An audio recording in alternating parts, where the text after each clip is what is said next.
was right about the shoe. The shoe was not the same in the picture in court as the shoe pulled from the evidence bag by Trooper Bukake.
And you mentioned you're at the hospital. There was a sneaker.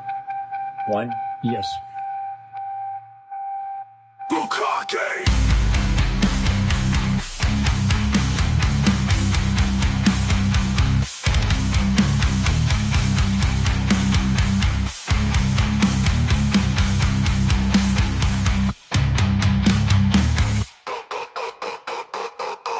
Bukake!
Woo!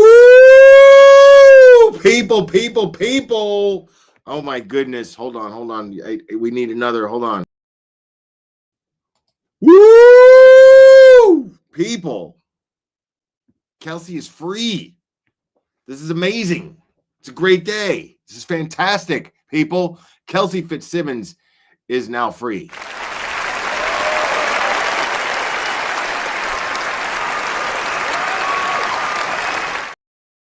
Now, we are going to go over a little bit of today's proceedings, and we will discuss a few things, but I do have an announcement to make. I'm still waiting to hear back from a couple of people. I have still a few people to reach out to, but some have already reached out and confirmed and or got back to me and confirmed, I should say. But yes, I have yet to set it. I will set it after this live stream is over. But I will be doing a 12-hour fundraiser for Kelsey Fitzsimmons, a celebration 12-hour fundraiser for Kelsey Fitzsimmons on Saturday, this Saturday, day after tomorrow. This time a little different. Normally I do them from like noon to midnight. This time I'm going to do them from like 9 a.m. to like 9 p.m. because I've been doing early morning streams anyway. You know what I mean? So this one's not too early in the morning. So we'll just get started early so we can wrap up early. And it's Saturday as well. So Aiden will be live on Saturday. I'm sure he has a weekend show to discuss the Kelsey Fitzsimmons win that he's going to want to discuss. So whether he does it Saturday, Sunday, I don't know. But this works out for everybody if it's that he keeps his normal schedule. And I did send him an invite. I haven't heard back from him yet, but I'm sure, if he can find the time, he will, unless he's busy. But yeah, of course, there are many people that you could expect that I have reached out to or I'm going to reach out to. And a couple of new people as well. And let me go over these real quick before they get backed up. Bridget Pike, not guilty, $5. And another one from Bridget Pike. Oh, here we go. I think we got a super cat. Super cat. I think we got a super cat. Super cat. Super cat. Super cat.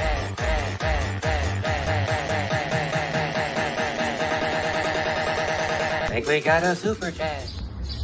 How dare you?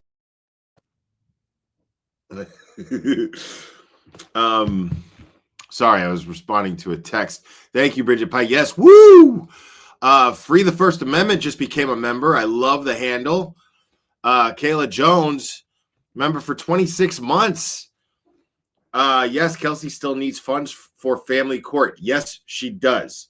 Thank you for putting that forward because that's exactly awesome. Cool. Thanks.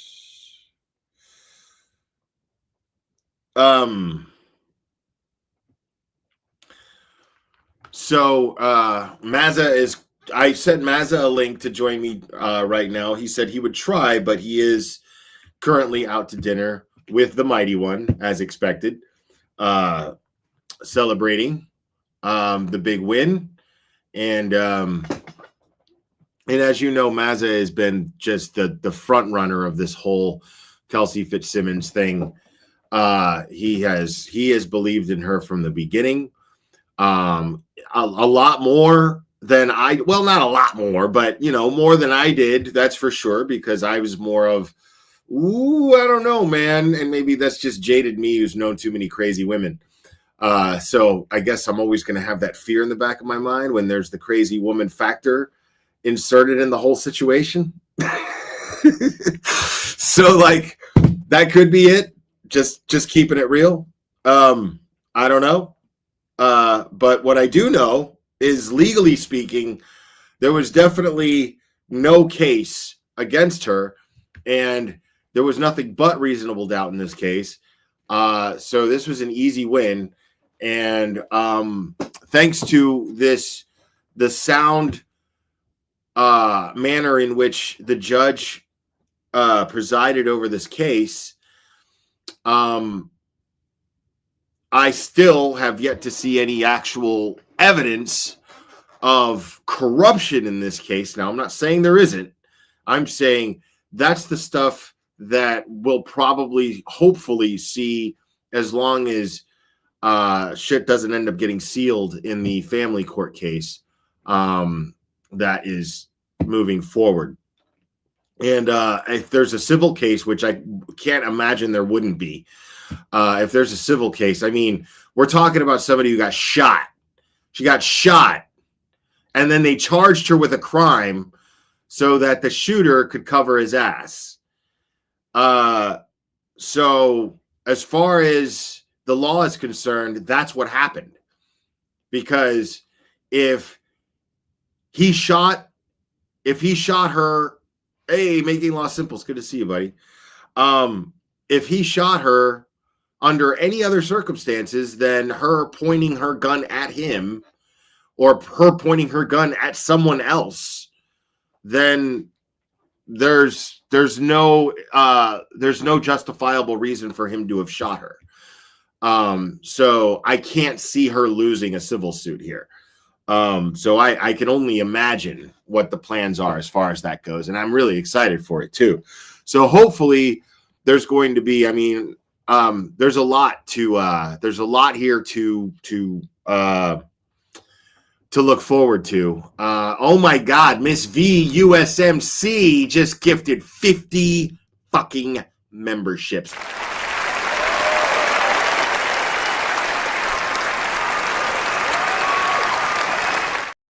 And Mandy Reardon, $10. Thank you so much. Here come the feds. 10 pounds, excuse me. Here come the feds. We'll see. I don't know. We will see. I'm not 100% confident on that for obvious reasons. But I still share the hope. I do share the hope with all of you. But we're going to go over the bullet points of today. We'll go over the judge's ruling, basically, is what we will go over. And we'll go over the closing arguments as well. Now, the closing arguments I watched on several channels. Love every channel I watched it on. Watched it on Melanie Little. Watched it on Ricada Law. Watched it on Justice Serve TV. Justice Serve TV had a great stream today. Linda was on.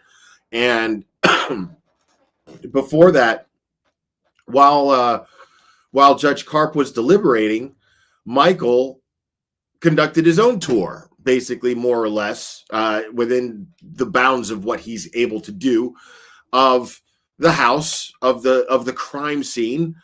And he went and checked it out. It was interesting. And so that was really cool of Michael to do. Michael got great coverage outside of the courthouse. After that, we'll go over that as well. Mazza got some great coverage of that too. Let me do something real quick. Please bear with me for a moment because I have to. And you can hear a big fly in here. Man, I am going to be. Yeah, this is something that when it gets hot, somehow one gets in here every fucking year. And in less than 2 weeks, that will be no more of an issue. So I'm excited about that. So I will hear this big fly buzzing. It will bother me, but I will at least know that it will be one of the last times. You motherfucker.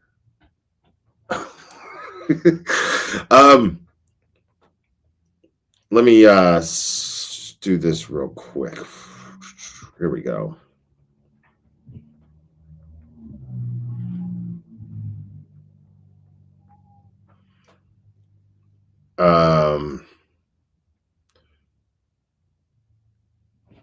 Mazza sent some great stuff to me just now. And let me you just about got kicked out. I'm just kidding. Paula, member for 3 months. Brady said in presser that he gave info to the feds. Yes, I heard that. We'll go over all that, I promise. I heard that. I'm just saying, okay, people give info to the feds all the time. It doesn't mean that the feds are going to do anything with it. But I hope that they do. I share the hope with you that they do. Let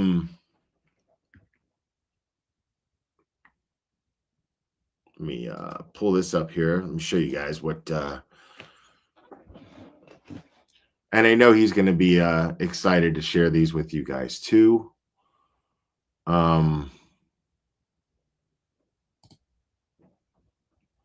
This is right here.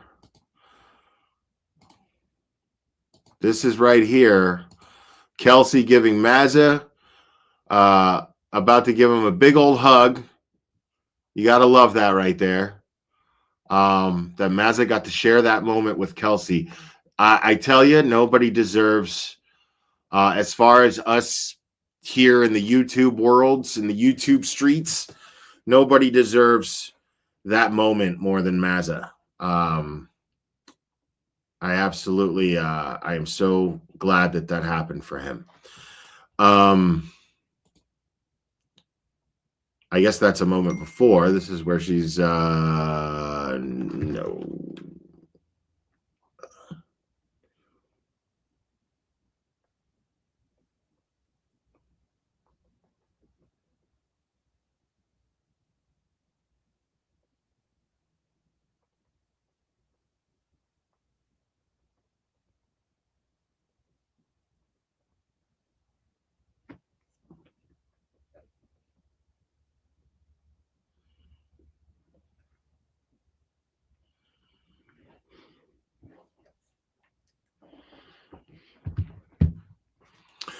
Sorry about that. I was responding to a text. Obviously, there's a lot going on, but this picture is fantastic. And here you've got.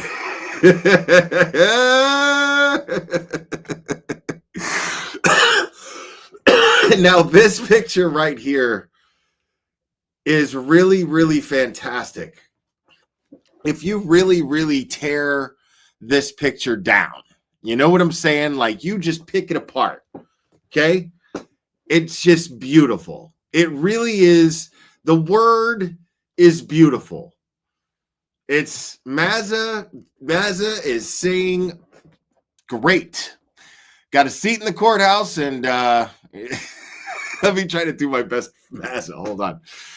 Well, this is great. I got a seat in the courthouse, and I got to sit next to Noonan. That's really great.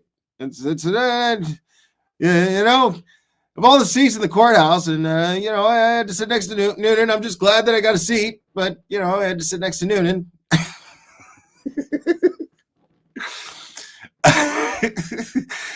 And he's just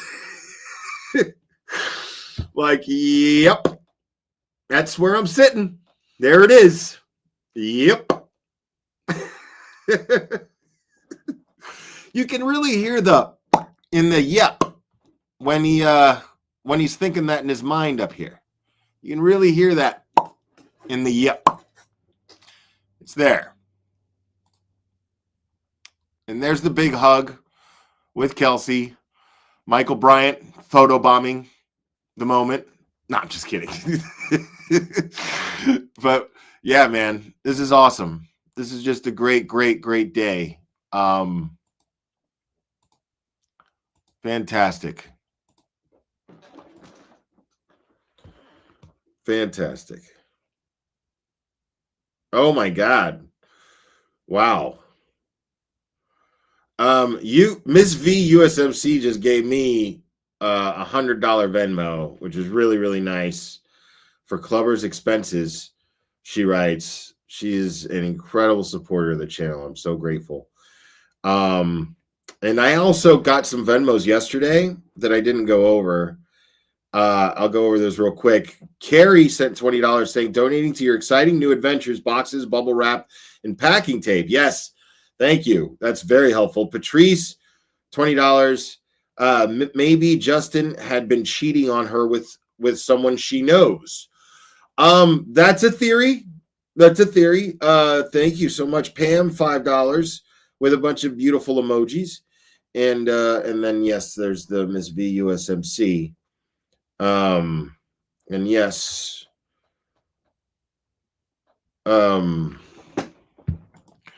See something real quick.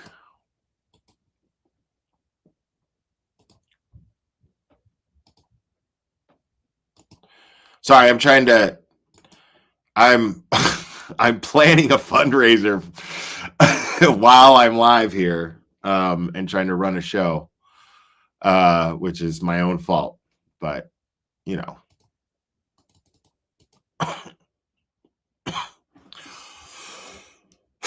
No.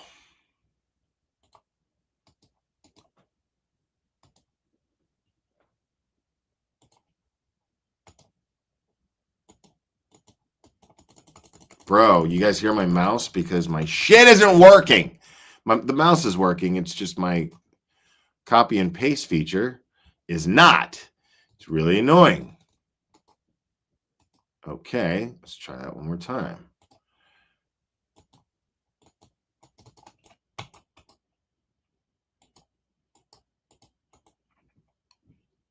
Okay, there we go.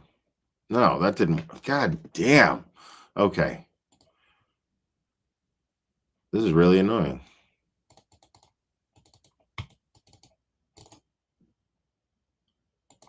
There we go. And now the next step. And now the next step. There we go. Stupidity. Did that not?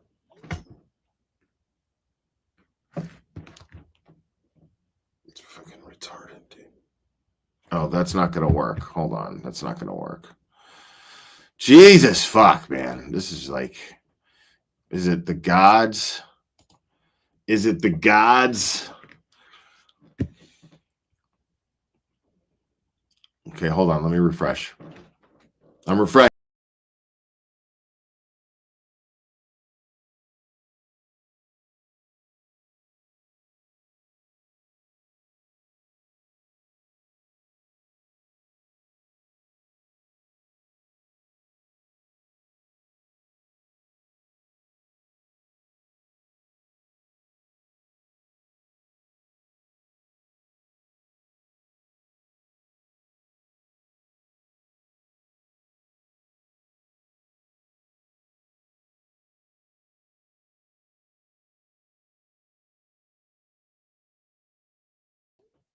There we go. Now I got it all worked out, and it's probably not even gonna like it was all to send someone a link who's probably not even gonna take it anyway. So it's whatever. Hold on. Let's watch this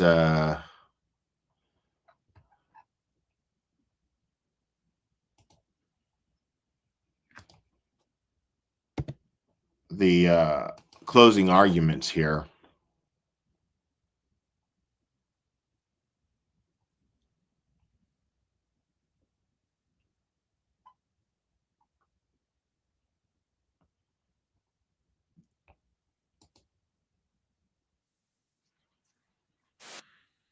Now, there's a few people who are kind of critical of Bradle's closing arguments. I'm going to go the easy route and not jump on that and just take the win because I love Tim so much. But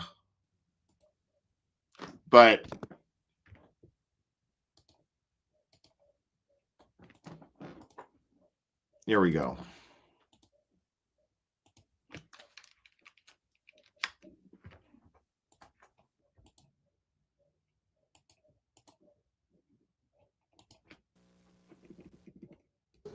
Court open. Please be seated. Good morning, Your Honor. Good morning. March 26, 2026, Court in 2, Lawrence Superior Court. Calling the criminal matter of Commonwealth versus Kelsey Fitzsimmons, 2025, 77 CR 311. Scheduled today for continued jury waive trial. Could counsel please identify themselves for the record? Good morning, Your Honor. Good morning. Good morning, Your Honor. Good morning. Good morning, Your Honor. Martha Cooley for the defendant, Kelsey Fitzsimmons. Good morning. Good morning, Mr. Simmons. Good morning, Your Honor. Good morning. Now, for those of you just joining, I will be holding a 12-hour fundraiser from 9 a.m. to 9 p.m. tomorrow or Saturday morning. Yeah, 12-hour fundraiser. Kelsey Fitzsimmons got some great guests lined up. We're just going to have some fun. We're just going to celebrate the win. But understand, folks, that the reason why this is, I mean, this poor woman has had to sell her house to cover these expenses for her attorneys. She still has a long legal fight ahead of her in family court. And clearly the law was weaponized against her. Now, she did 103 days in jail. And again, she has a long fight ahead of her, and she deserves whether I mean, again, the bottom line here is we've seen vindictive behavior come from Justin, and we haven't seen any come from Kelsey yet. We've heard about it, so I'm only entertaining the possibility that it's there, but I haven't seen it. So I fully support Kelsey Fitzsimmons as it is. And I want to see her do well here, and she at the very least deserves the means to a fair fight. So regardless, that child deserves for everyone to have both of her parents to have a chance to do the right thing for that child's well-being. So no matter what we think of Justin, understand that that's what family court is for. That's what the family court is designed to do. And if we're thinking of justice in the criminal courts, and we want justice, then what we want is the outcome for what family court is designed for as well, which is to keep families together in some way, shape, or form, to keep them civil, so that the people who benefit are the future of that family. And so I would like to, I'm totally Team Kelsey. Don't get me wrong. I'm totally Team Kelsey. But what we want to do is provide her, put some gas in her tank for her race in this fight. So that's all I'm saying. And I think it's really important to do this. So my point being is, no matter which side you lean on, she deserves a shot here.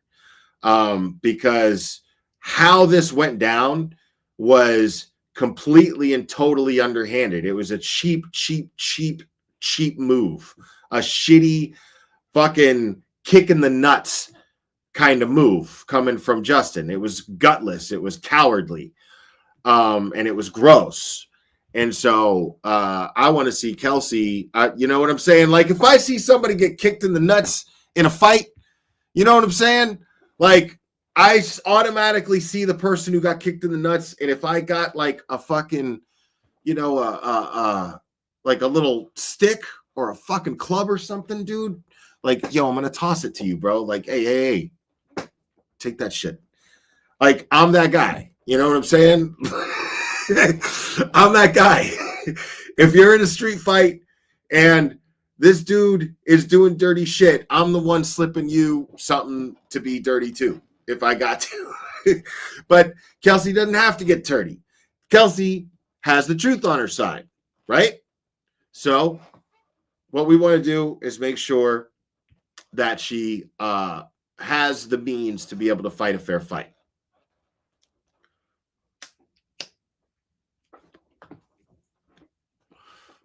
Hold on. Sorry, I'm getting some responses here.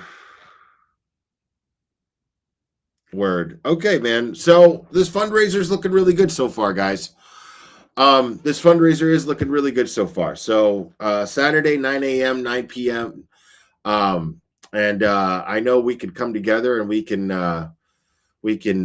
help raise funds and raise awareness for Kelsey and help her fight for her child, because you know this child deserves to have his mother in his life, and we want to be able to provide her with all the gas in her tank that she needs to get there. Good morning, everyone. Thanks. Have a seat. All right, so you folks ready to proceed? Yes. All right. I don't say this for the attorneys who know this, but because the government, the prosecution has the burden, they go last. The defense goes first in their closing. And Mr. Bradle, you may proceed. Thank you very much.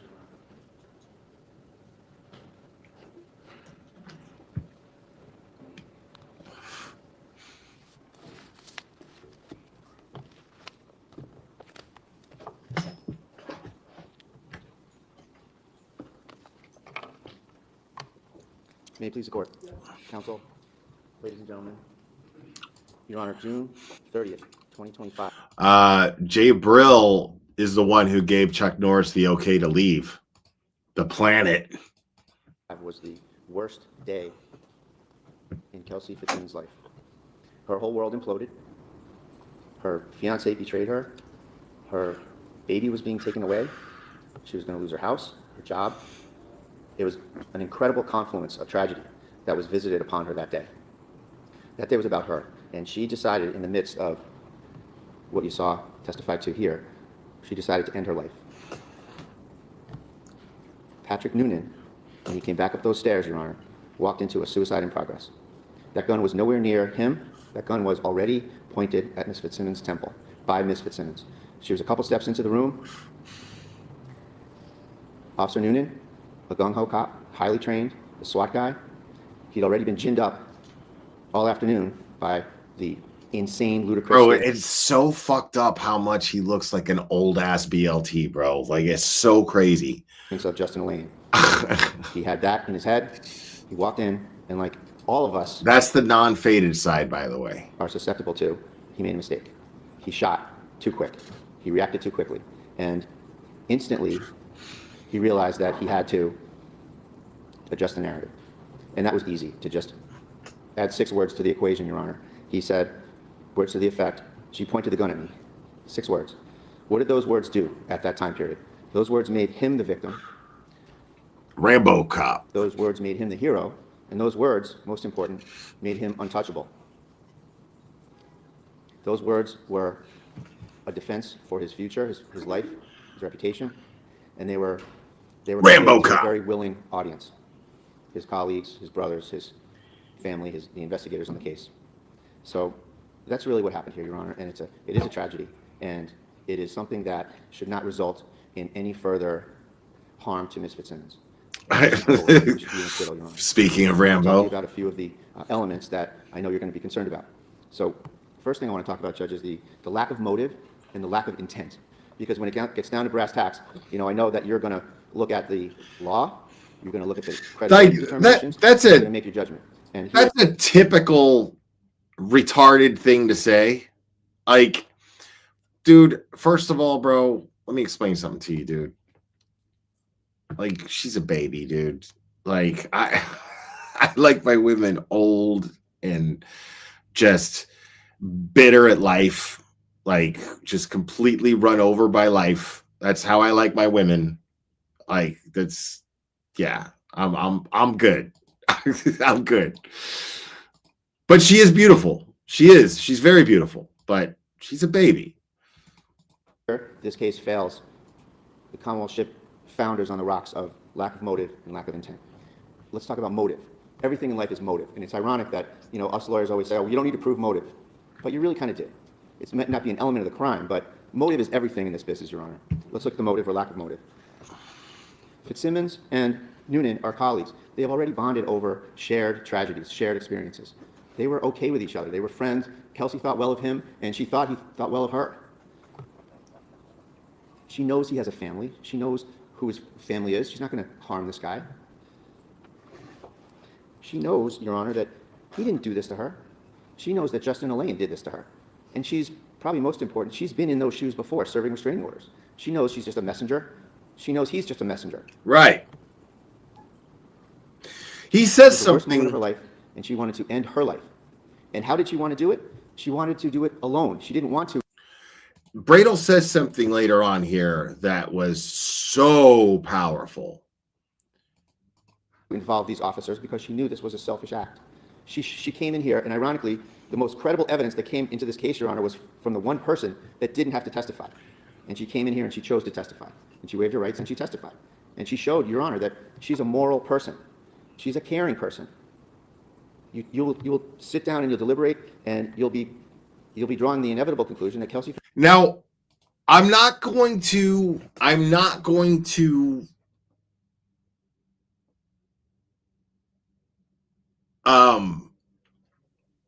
disagree with anything that anybody else said that was in criticism. Any attorneys that may have said anything that might have been in constructive criticism of Tim Bradel's closing arguments here.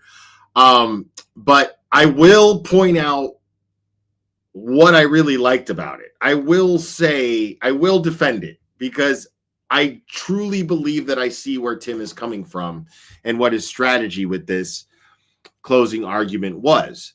Because I'm not going to lie. On Maz's stream last night, the Mighty One's on there. The Mighty One was disgusted with what happened with what's his face? Whatever the fuck his name is, the prosecutor's cross-examination of Kelsey. As a lawyer, he was offended because he just didn't do his fucking job. And mostly as a human being, he was offended because look at everything this woman has gone through. You put this woman through all of this that she's gone through just to do that. Just to do that. And the most credible testimony, as Tim Bradel states here, comes from the one person who didn't have to say anything. She didn't have to talk. There was no burden for her to talk. So Mark Benero last night is like, I hope that fucking he goes for the jugular. Like, just totally destroys this guy for not doing his job, wasting everyone's time. Like, awesome.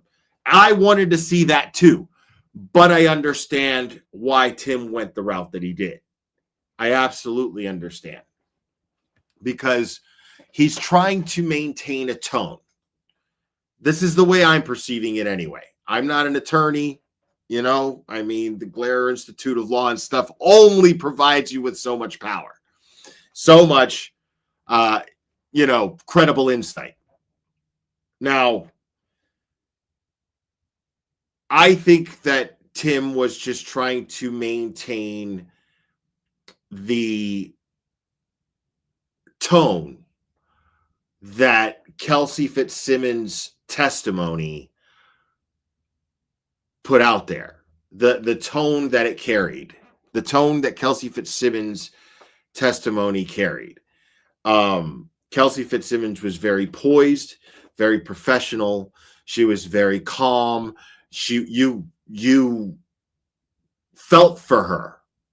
And yet she did not play the victim in the slightest bit.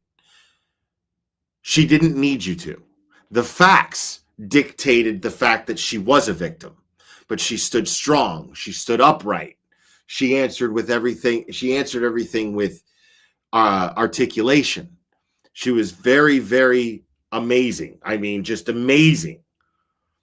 And so that put out a vibe. That had a tone. Like certain songs have a tone. Certain movies have a tone. You know what I'm saying? And I think Tim was just trying to maintain that tone. It was a good tone to have.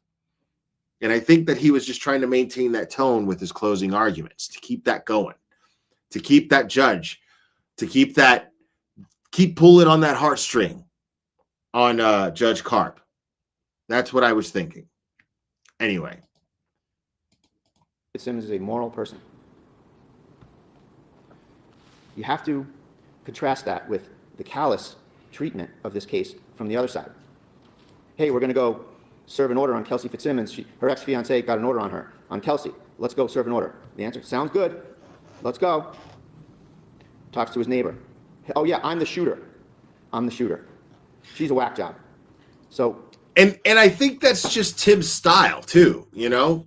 I think the Mighty One is more of a bulldog in that sense, you know? I happen to know that for a fact, actually. But Tim is more like, you know, I can get my point across and be cool. You know what I'm saying? I can do that too. You know, I could get my point across and be kind, you know? But yeah. That's what I think it is. I think this is just Tim's style, man. And that's cool, dude. Like, it worked. You have to take these credibility determinations into account. And I know you're a gentleman, but you have to get down to brass tacks on who's who here, Your Honor. What else shows you that she's a moral person? She doesn't want to involve these guys. She's trying to get rid of them. She says, oh, the guns are over here, so she can go where they really are. She keeps trying to give Houston and Noonan baby things to bring downstairs. She's trying to get rid of them. She's trying to get them away from her.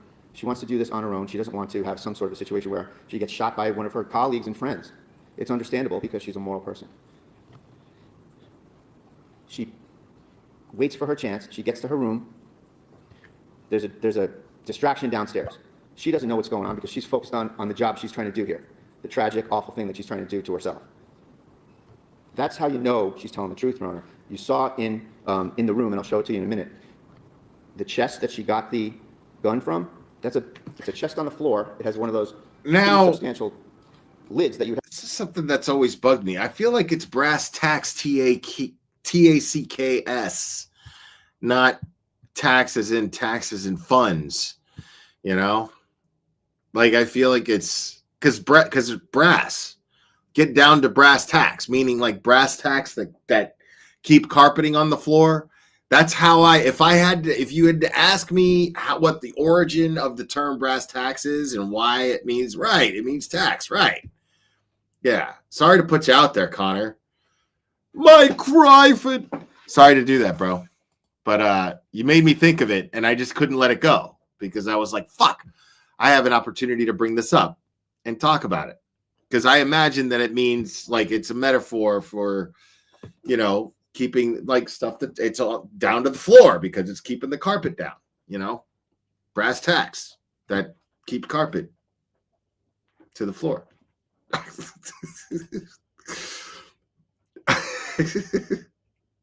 No, you're wrong. Have to flip up to get the gun, locate the gun, take the gun out of the 4 guns, and stand up. If Noonan was standing right there in the door frame, that would have never happened. All those events, that little series of events, he would have been able to stop it. He would have stopped it. It tells you that he's down the steps. He was interested in the distraction downstairs. He saw Kelsey folding some baby clothes, getting baby things ready. His attention, it's human nature. His attention was drawn to go back down the stairs. He walked down the stairs 2 or 3 steps, 4 steps, whatever. And Kelsey told you, straight up, that was my chance. And she took it. And she went in the chest. Exhibit 51, Your Honor, I'll show you right now. She went in that chest, flipped up that lid, got the gun, stood up. She told you again, she's a moral person. She tried to keep the gun concealed. She made the motion like this, Your Honor, where she put the gun like this, and she kind of walked over here because she didn't want the police to see her with a gun. She held the gun to her stomach area. She walked to a clear area, and she put the gun to her head. And that's what I mean when I say Officer Noonan came back up the stairs, and what did he walk into? He didn't walk into some Rambo woman trying to shoot him in the face. He walked into Kelsey. Rambo. You now know a little bit from her testimony. He walked into Kelsey's room, and Kelsey had a gun to her head. And he walked into a suicide in progress, Your Honor.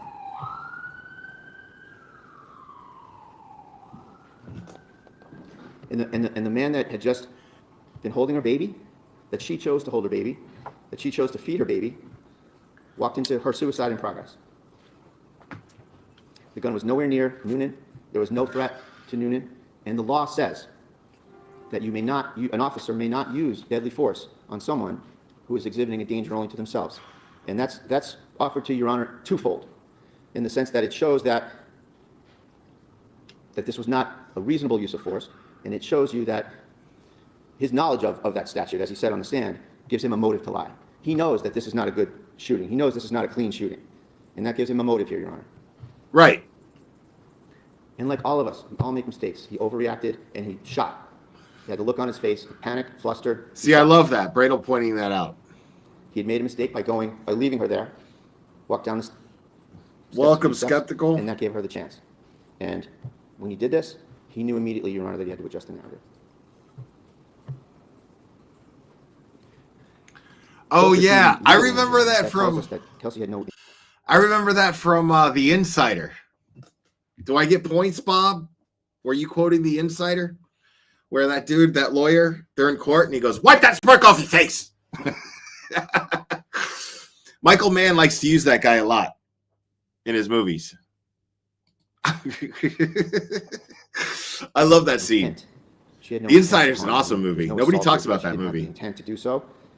As the fact finder, you can consider everything I said about motive, that she lacked any motive to harm this gentleman. In fact, it was the opposite. She thought well of him. She knew Justin did this to her. She had just trusted him with her baby, and she had tried several times to get these officers away from the situation. No intent to harm him, no motive driving her mindset. No motive to harm him. No motive. Reasonable doubt, burden of proof, Your Honor. Where the evidence supports a reasonable and more plausible alternative, and that's shown here by Kelsey's testimony, it cannot be said that the Commonwealth has proven their case beyond a reasonable doubt. There is reasonable doubt. When there are 2 plausible versions of what happened, that itself is reasonable doubt. The versions themselves, Your Honor, show reasonable doubt. Kelsey's version rings true. Noonan's version is all over the place. All over the place. Holy Jesus, people. I think we got a super cat. Super cat. I think we got a super cat. Super cat. Super cat. Super cat.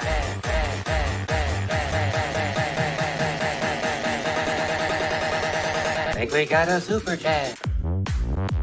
I think we got a super chat.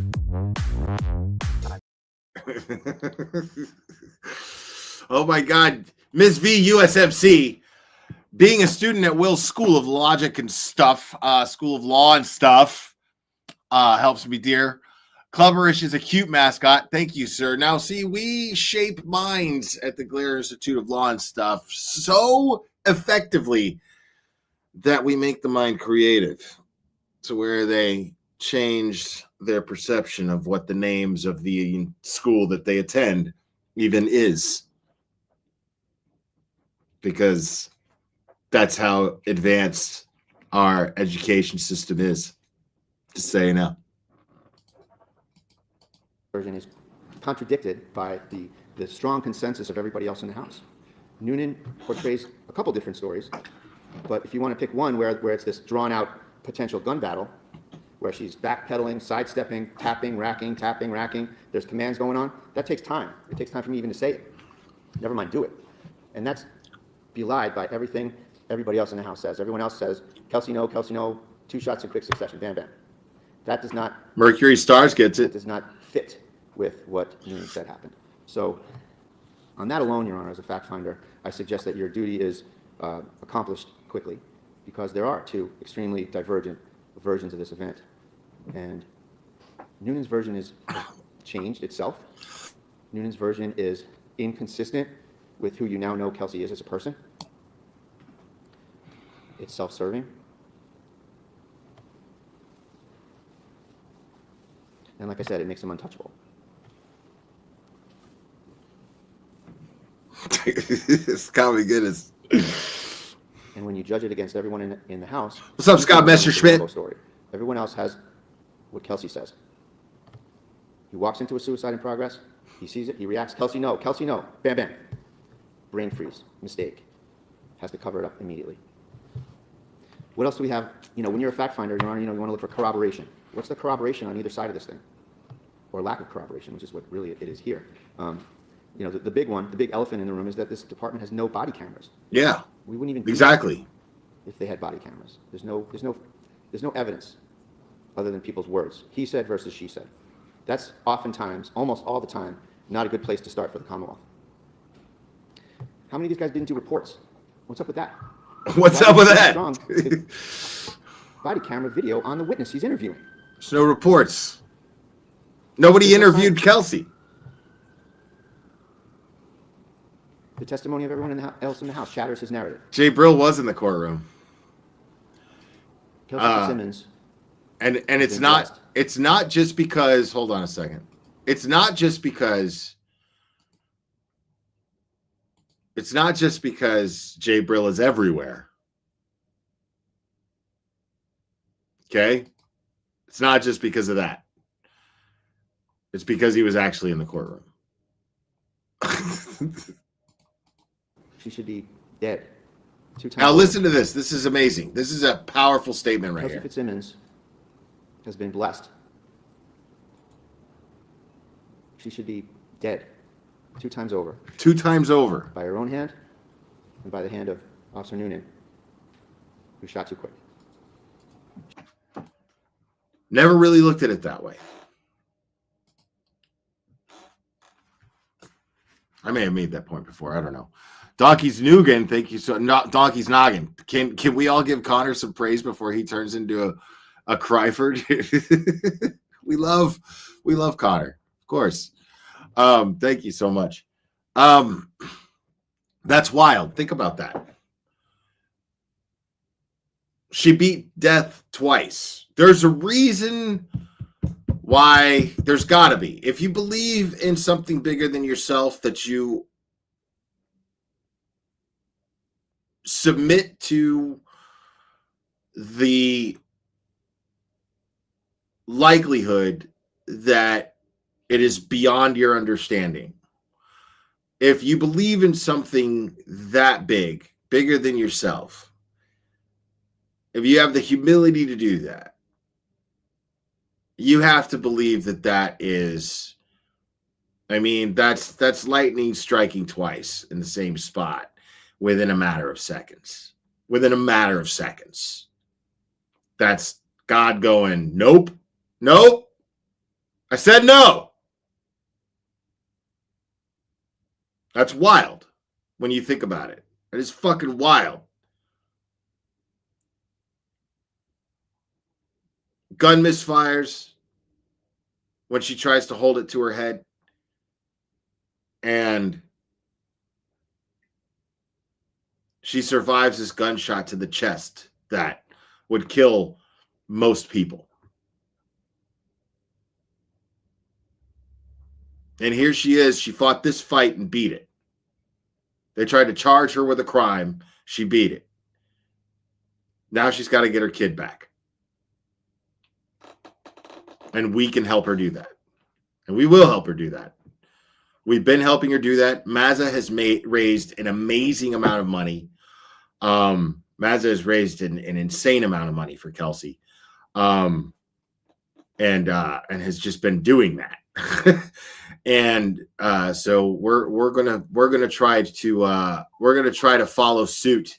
We're gonna pay tribute to that and help Kelsey at the same time for 12 hours Saturday, 9 a.m. to 9 p.m. Miss V USMC, please excuse misspelling 420ing. It's excused, of course. Thank you so much. She's blessed. She's here today, and she has a new lease. She is blessed. Absolutely. And maybe that's why the investigation is what it is. And maybe that's why Noonan's story is so sloppy, because nobody expected her to be here today to tell her truth. But she is, Your Honor. And as the fact finder, I want to respectfully ask you to consider the evidence, consider the lack of motive, the lack of intent, the inconsistencies, the credibility contest is firmly in her camp. She came in here and she told you what happened. Unvarnished truth. And I ask you to find her not guilty. Thank you, Your Honor. Thank you. Oh, yeah. Way to go, Tim. Way to go, buddy.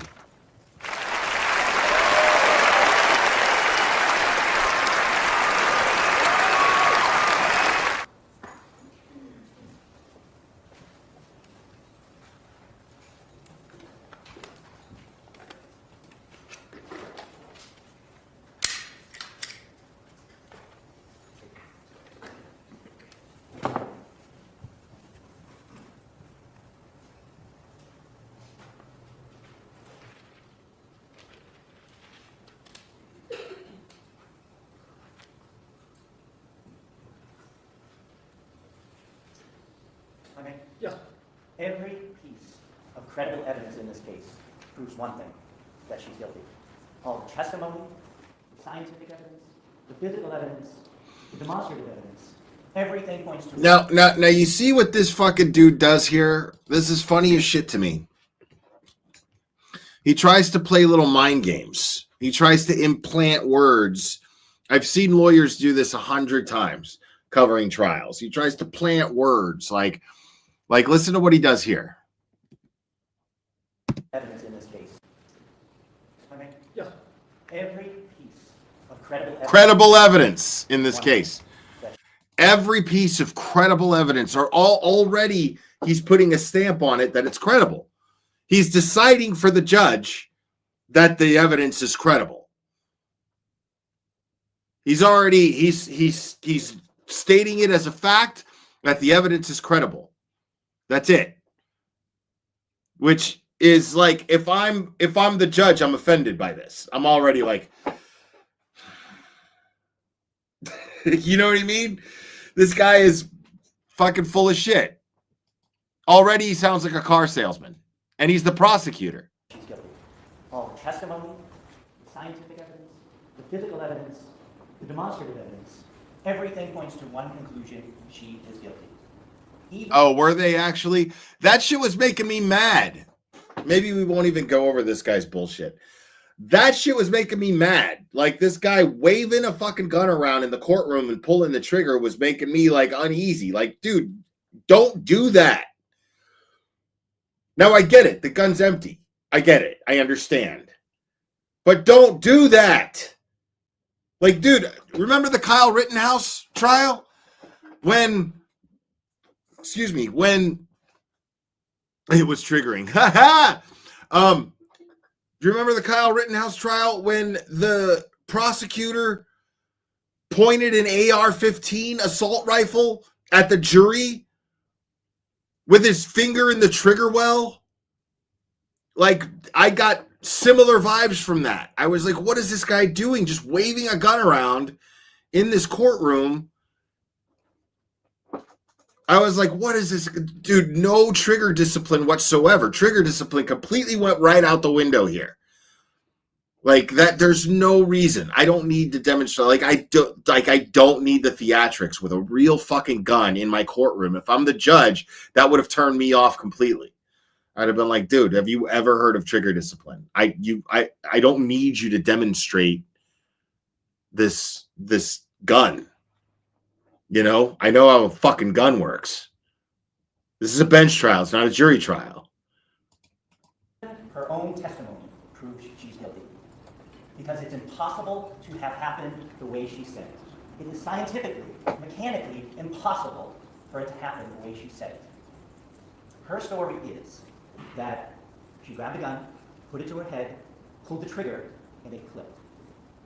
The chamber was empty. That's what her story is. And that's what Officer Noonan's story is, too.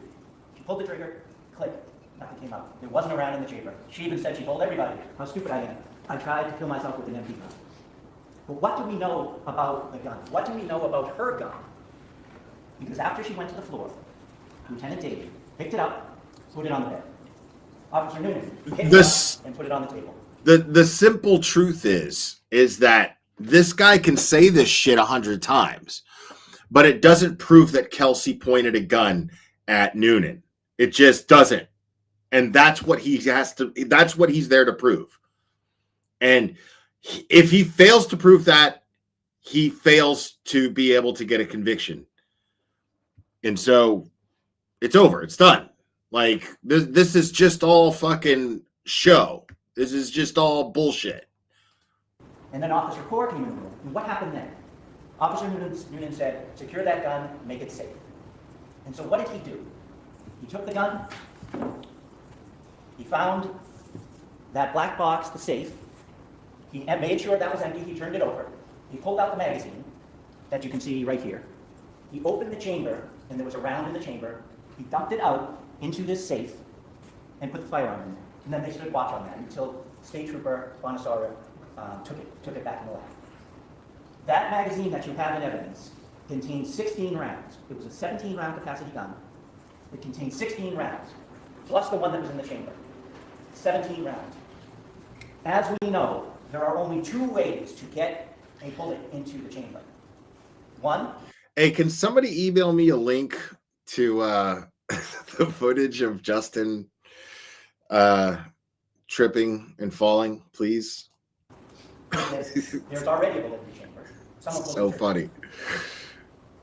A bullet comes out, the casing comes out, the chamber's open, the spring allows another bullet to come out. That's one way, and we know that didn't happen here.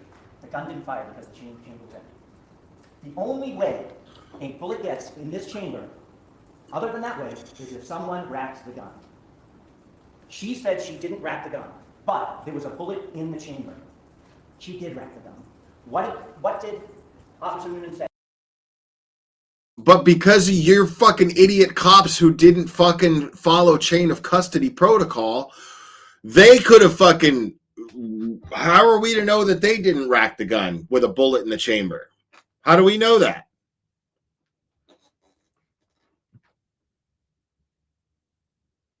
Oh, thank you. Not that Dina just sent a $25 Cash App for a fly swatter. Thank you. Not that Dina. Appreciate it. She pulled the trigger.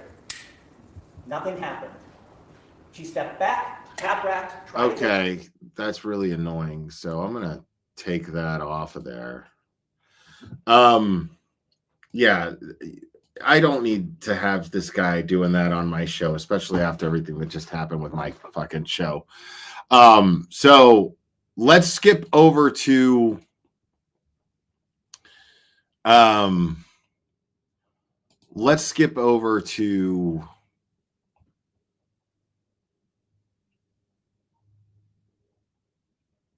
the verdict.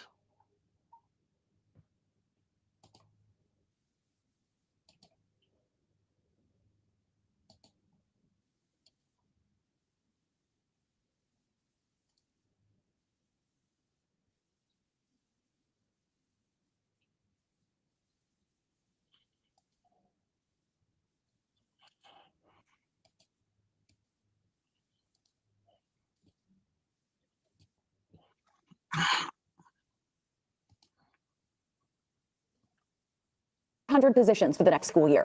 The $1.7 billion budget is only slightly Sorry higher. about that, guys. They're coming on the air with Breaking news. Former North Andover police Breaking news. The judge, Jeffrey Karp, has re-entered the courtroom to announce his verdict. Let's listen in.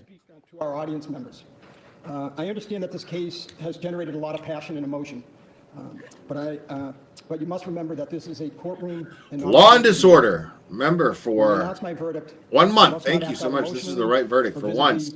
Or audibly react. So you should leave the courtroom if you believe that you will be unable to maintain your composure. I'd like to start with a few introductory words. Let me say this. This is not in my script. This has been one of the more exhausting, hardest things I've had to do as a judge, as an attorney. Now, I think we all thought, when we heard that, we thought, oh, and Gerda K gifted a membership, I believe, and thank you.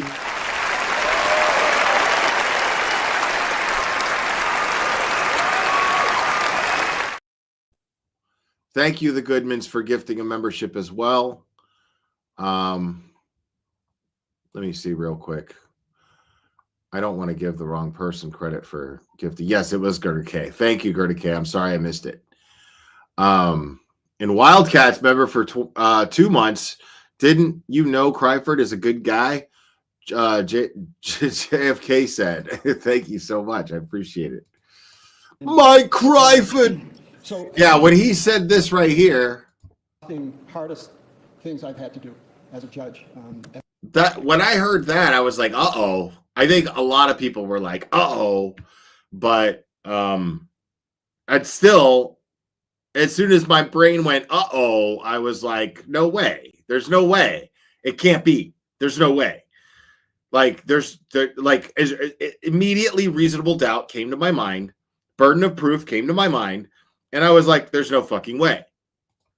As an attorney. And in any event. So as the lawyers know, unlike when a judge presides over a jury waived trial in a civil case, there is no requirement that a judge explain their reasons for reaching a verdict after a criminal bench trial. I do so in this case because I think that Ms. Fitzsimmons, Officer Noonan, and all the people involved in the tragic events of June 30, 2025 deserve an explanation. Next, I'd like to take the opportunity to publicly thank and commend the attorneys in this case. They all did an exceptional job presenting the evidence and conducting themselves in an extremely professional and civil manner. And they did so under the public spotlight in an emotionally charged case. I commend you.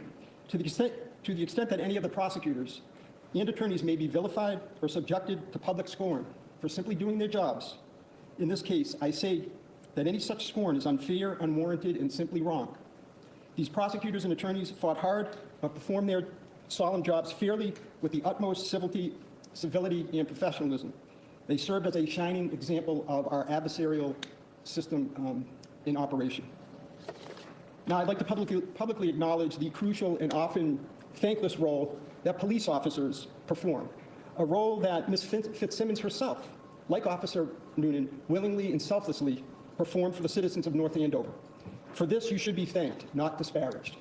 For those that think that serving as a police officer is easy, or that officers don't care or take pride in their work, I say with more than 3 decades of experience in the criminal justice system that you are naive, misinformed, and sadly mistaken. The work of police officers is especially fraught with peril today because of our exceedingly cynical... Now, all that shit is true. All that's true. I agree with everything that he just said. My problem is with the fact that it wouldn't even be an issue if Noonan had just taken responsibility for shooting her and it wasn't a clean shoot. Like, maybe it's time to retire. You know? It is what it is. That's my problem.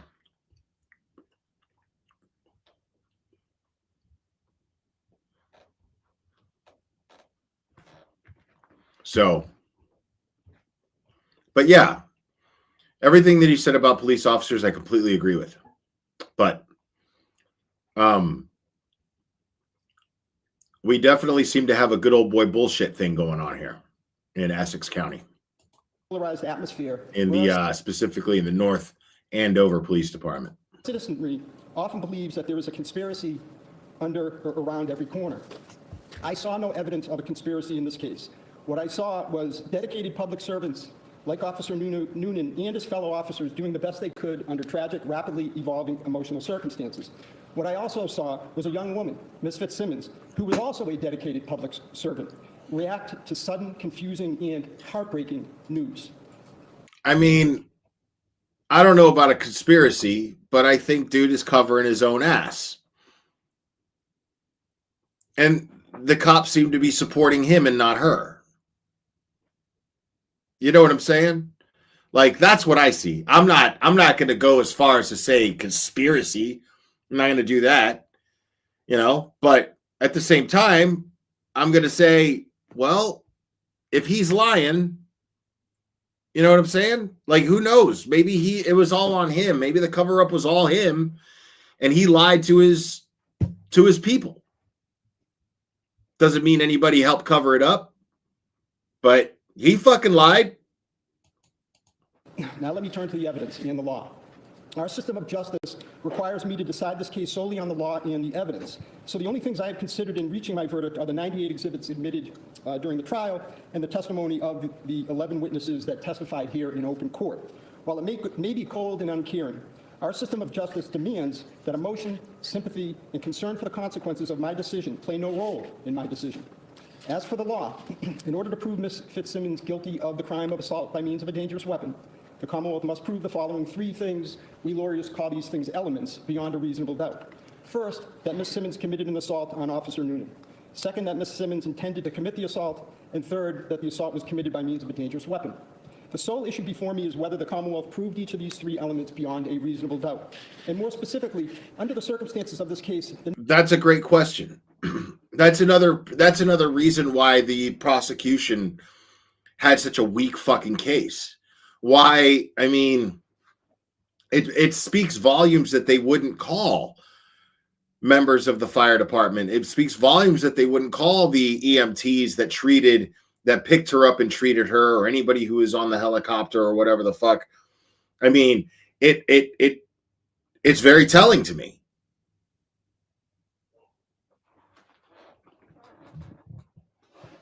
And if you're wondering why the defense didn't call them, well, I mean, it's not their responsibility to call them. It's not their burden. But wouldn't it strengthen the prosecution's case if she had said something incriminating at all? Why wasn't there anything said that was incriminating? Probably because she didn't do it. Narrow issue before me is whether the Commonwealth proved beyond a reasonable doubt that Ms. Fitzsimmons pointed a firearm at Officer Noonan for any perceptible amount of time. What is not before me are the legality of the issuance of the restraining order to Mr. Alain, the reasonableness of the procedure used by the police to serve the restraining order, the legality of Officer Noonan's use of force, and issues regarding the custody of Caden. It is not my place to decide these issues or even mention my thoughts on them. I am thankful for this because my role has been hard enough. What has made my job especially difficult in this case is that by and large, I found the testimony of Officer Noonan and Ms. Fitzsimmons to be credible on the material and relevant points. In my experience, this is unusual and somewhat perplexing. On the one hand, Ms. Fitzsimmons credibly testified that she never pointed a firearm at Officer Noonan. On the other hand, Officer Noonan testified that not only did Ms. Fitzsimmons point a gun at him, that she also pulled the trigger. Both agree that it happened in seconds near a narrow doorway, and the crime scene photos show that the door frame was made narrower by a clothes rack containing police uniforms that was to Officer Noonan's left. The door frame was also made, strike that, the door frame was made still narrower when Officer Noonan used it to take cover when he drew his firearm. During the closing argument, the Commonwealth argued that it is scientifically and physically impossible for Ms. Fitzsimmons' story to be true because there was a bullet in the chamber, and she said that Officer Noonan shot her without her ever racking the slide after pulling the trigger. I disagree that the evidence reflected that the only way to chamber a round would have been to pull the slide under those circumstances. However, even if I assume that Ms. Fitzsimmons lied about not racking the slide, it does not detract from the adamancy and credibility of her testimony that she never pointed the gun at Officer Noonan, about which he was equally as adamant that she did. Perhaps the Commonwealth could... Now, I did skip the objections. I forgot to mention... Bradel had some objections to homeboy's closing arguments, but Judge Karp kind of read him the riot act a little bit. But I can't blame him. I think Judge Karp was fair. And I think that he just wanted to stay on task. The whole thing about, he's like, I don't want to hear anything about the child and the restraining order and this is all family stuff. This is not what's before me. What's before me is the evidence in regards to the shooting itself. So I get that. Met its burden if the officers had been wearing body cameras. But under these circumstances, I am left with a reasonable doubt. There it is. Bound to find that the Commonwealth has not met its burden to prove that Ms. Fitzsimmons committed an assault by means of a dangerous weapon on Officer Noonan, and my verdict is and must be not guilty. With that, I will hand the signed verdict slip. I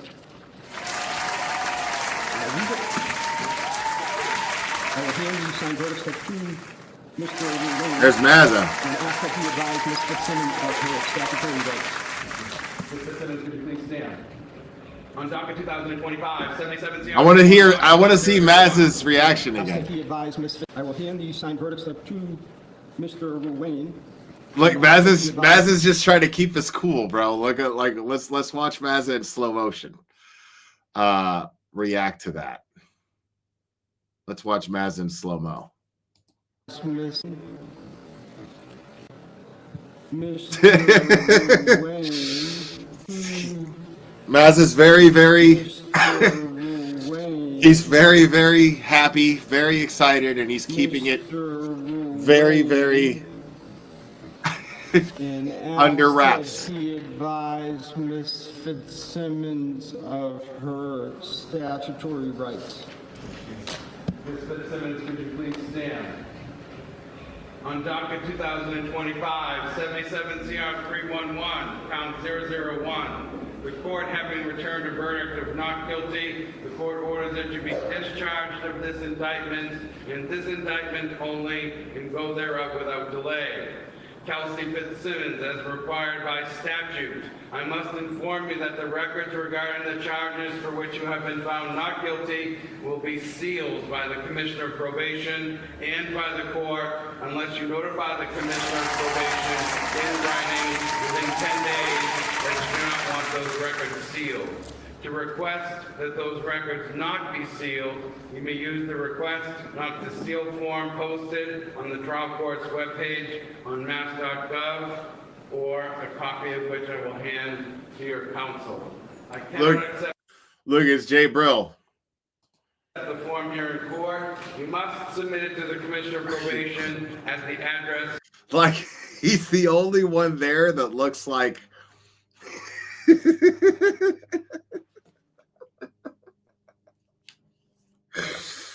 he's the only one there that looks shady. If this were a movie, like, the audience would be like, who the fuck is that guy? What's he doing there? What's he gonna do? Does he have a bomb strapped to him? What's going on? Like, what is happening? He's the only one. Like, look at him, bro. Seal form posted on the trial court's webpage on mass.gov, or a copy of which I will send to your counsel. I cannot accept the form here in court. You must submit it to the Commissioner of Probation at the address provided on the form. Do you understand? Yes, I do. Thank you. Oh my God. That is so funny.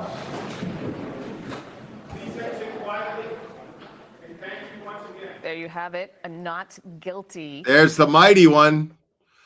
And this is, I believe, Kelsey's godfather. By the judge in the Kelsey Fitzsimmons trial. You see Kelsey right there with her lawyer, right there giving him a hug. She is now free to go. The records will be sealed, and she moves on to the next phase of her life. The key here, Glenn, I thought, was that the judge said both sides were credible. I wonder if she'll be a cop again. She could be a cop again if she wants. Maybe not in North Andover, but she could be a cop again if she wants, probably, right? He believed both sides, and that possibly this all could have been solved with body cameras. He threw that in at the end. Right. Body cameras would have avoided this trial altogether. Yeah, Yep. that was an important note from the bench. You see the gallery filing out there, including Officer Noonan there. There's in common sense the investigator, jacket. The court was Lauren. packed for this verdict, a bench trial, so a jury did not Oh, the hear stepdad. the Okay, case, thank you. only He's the a judge. stepdad. Appreciate Let's it. bring in NBC 10 Boston legal analyst Michael Coyne.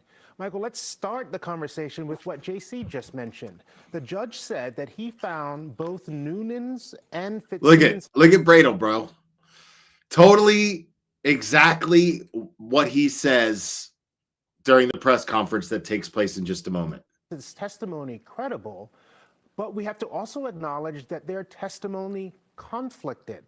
So parse that for us. How can both things be true? Well, I think, we talked about it just at the end last night. It's a matter of perception.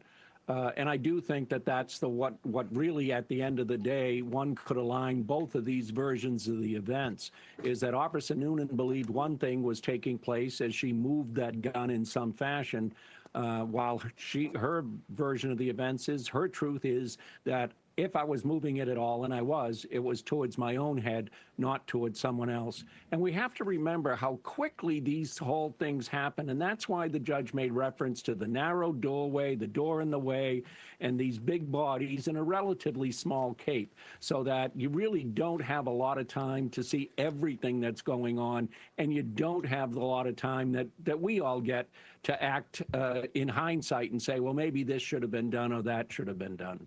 One thing, Michael, that we heard right at the start from I'm really glad that Mark got to be there for the verdict. That was awesome.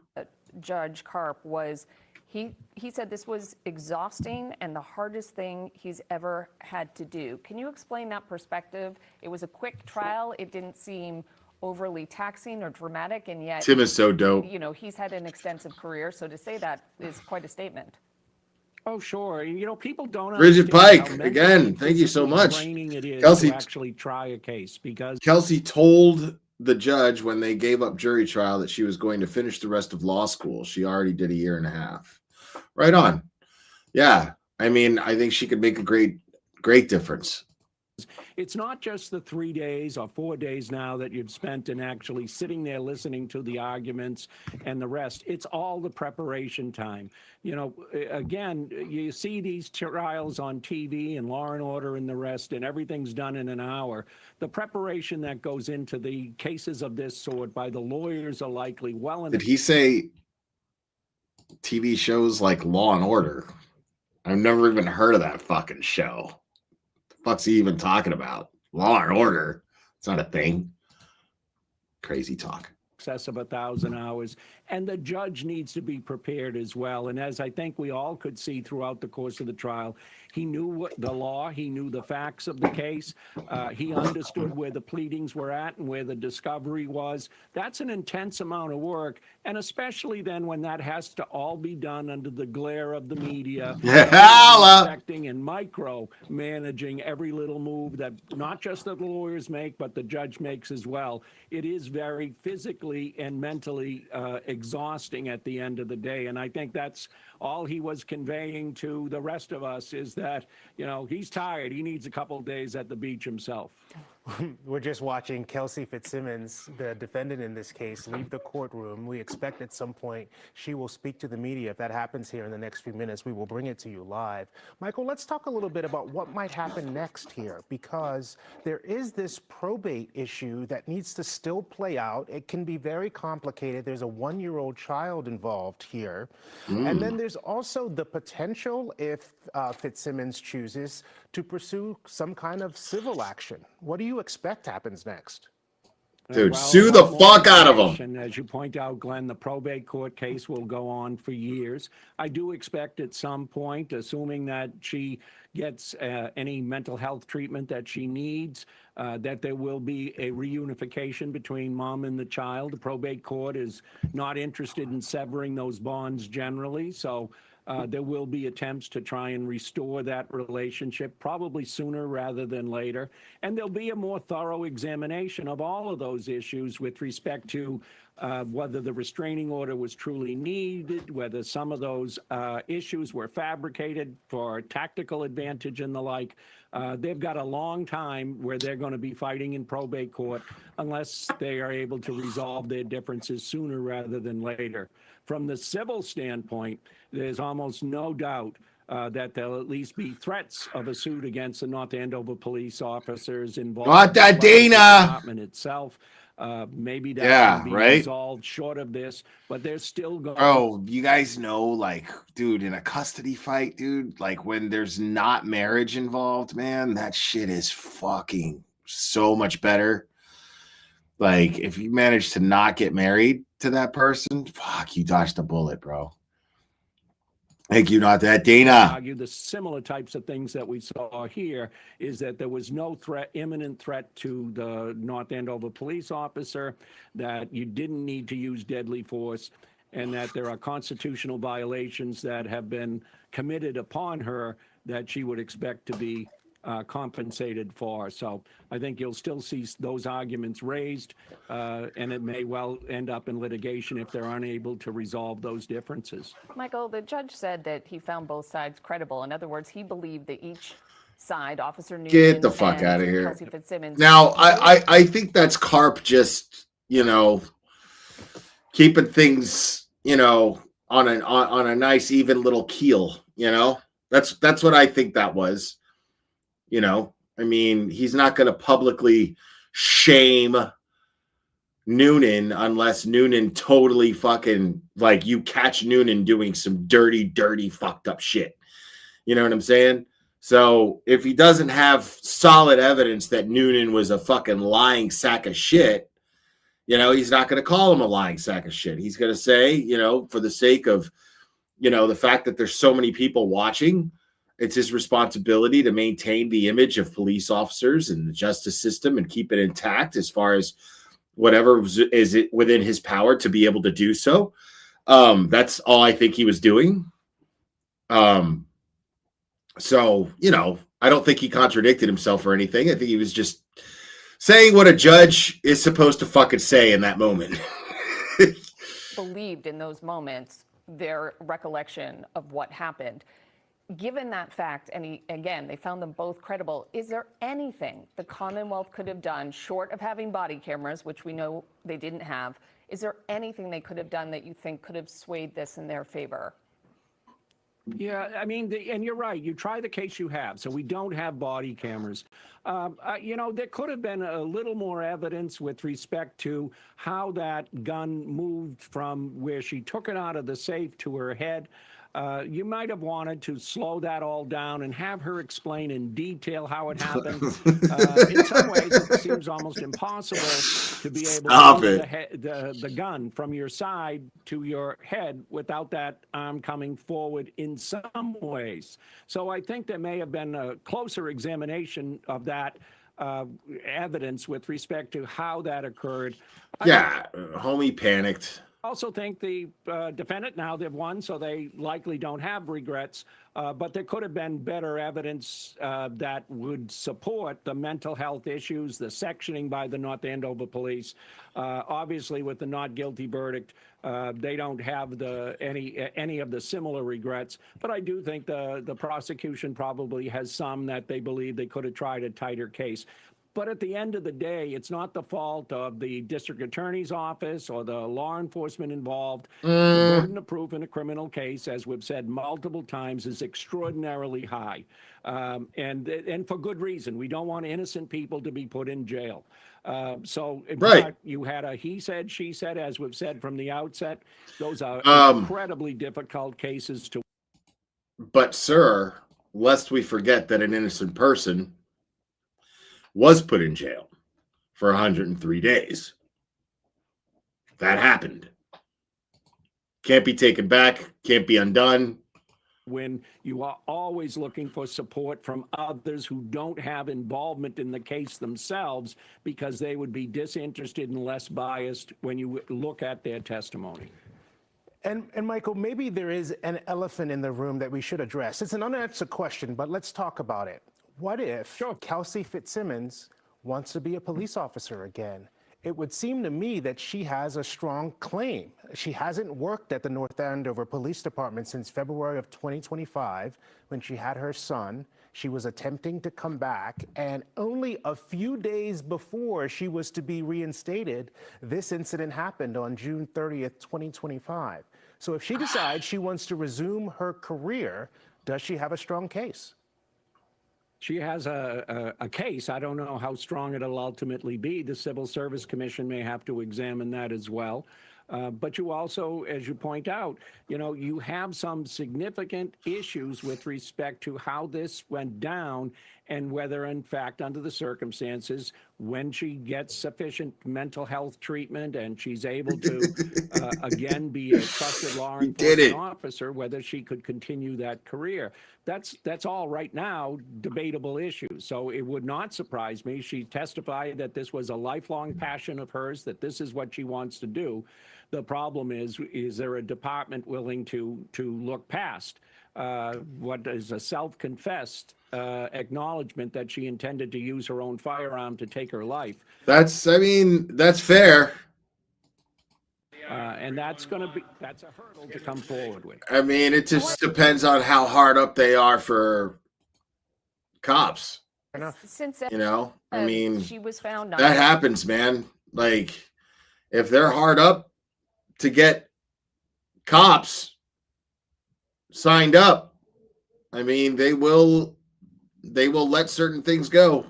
I want to just move on to something about cost of all of this. She spent 53 days in the hospital, collapsed lung, and all sorts of other health issues. She spent more than 3 months in jail. She has a team of lawyers, one of them being Martha Coakley sitting there. That can't be inexpensive.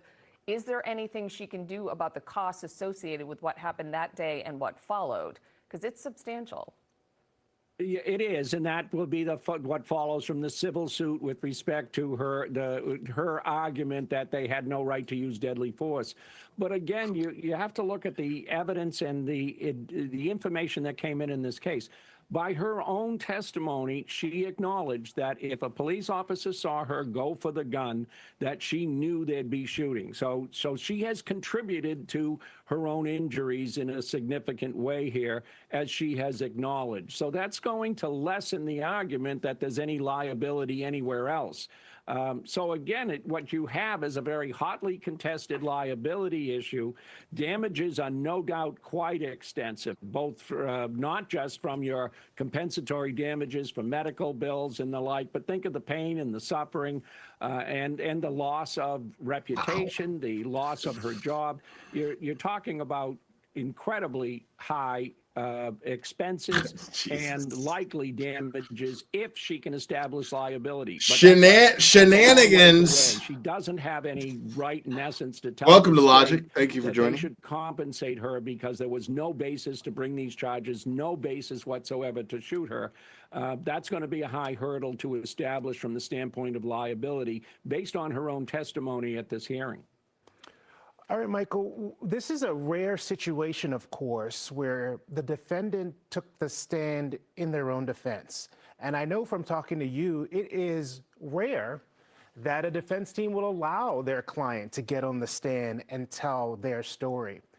In the end, that's what they decided to do in this case. Do you believe it is a big reason they won the case?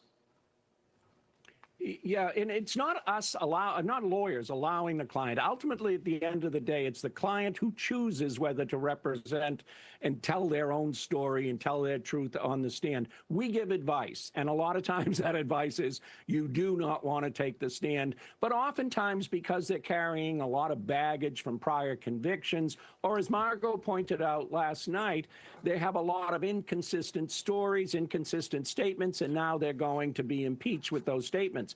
You know, the fact is her hospitalization and a long... Okay, sir, I'm going to need you to shut the fuck up.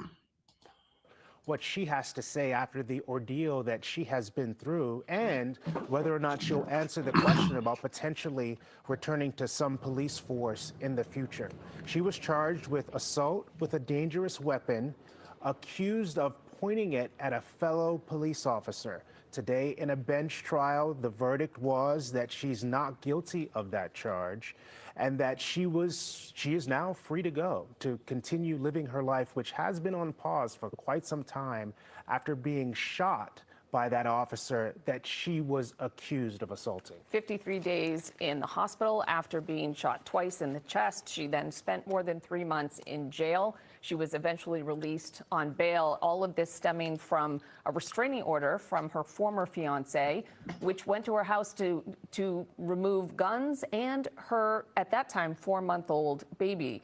Caden is now a year old. We don't know what kind of contact he's had with his mother at this point. And Michael Coyne, our legal expert, is with us. She has a long road ahead with the other issues. I love to see Scott McGinnis out there, bro. That have stemmed from the restraining order. This was unrelated in the sense this was a case simply of what happened in that room at that moment.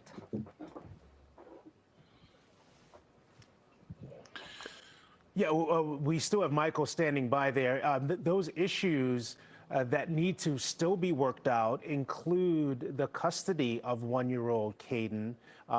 The sort of origins of much of this is, of course, serving that restraining order on June 30th, 2025, shortly after, to hear Kelsey Fitzsimmons tell it, that restraining order was the first she had heard about their engagement being deteriorating. And it was very hard for her to hear that news through that vehicle as colleagues of hers from the North Andover Police Department came to serve that protective order. And on the stand, she just went through her mind about all the things in her life that were collapsing simultaneously. That relationship, custody of her child. There was some talk as well about the dog being part of the protective order, her ability to afford the house that she was living in, the ability to continue her career as a police officer if her guns were being confiscated. All of those things snowballed in such a way that, according to her testimony, it led her to want to take her life. And she says that's what she was attempting to do with that weapon in her hand when she was shot by a fellow police officer. I mean, that in and of itself, their efforts. That in and of itself creates doubt. History, the issues, and some over the usual, and of course, in this situation, no social service. Let me do this real quick.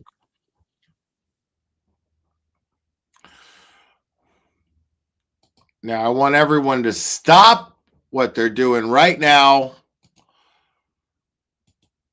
and go give this a like, because this is excellent boots on the ground coverage from Mazza Media himself. Stop what you're doing right now. Go give that a like.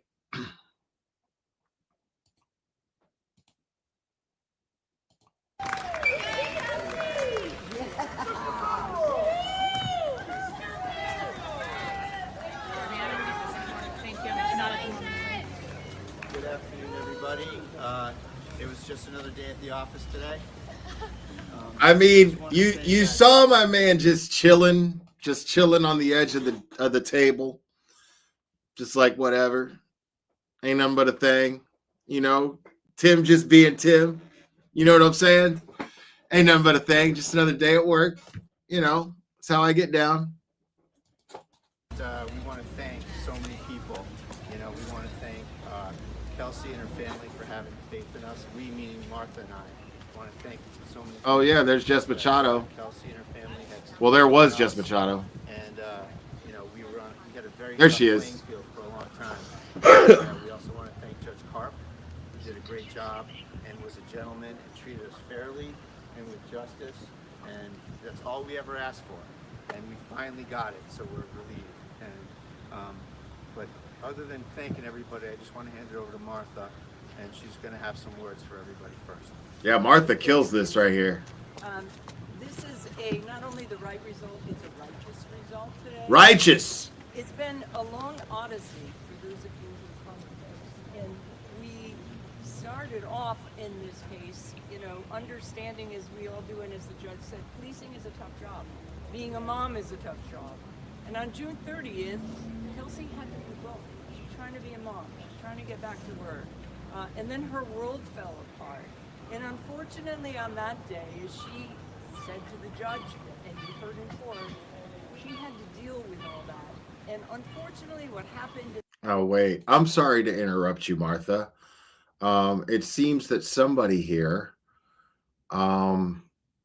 is unhappy with the audio levels on my show, Nick's 70. Well, therefore, the cool thing about that is if you stay and listen,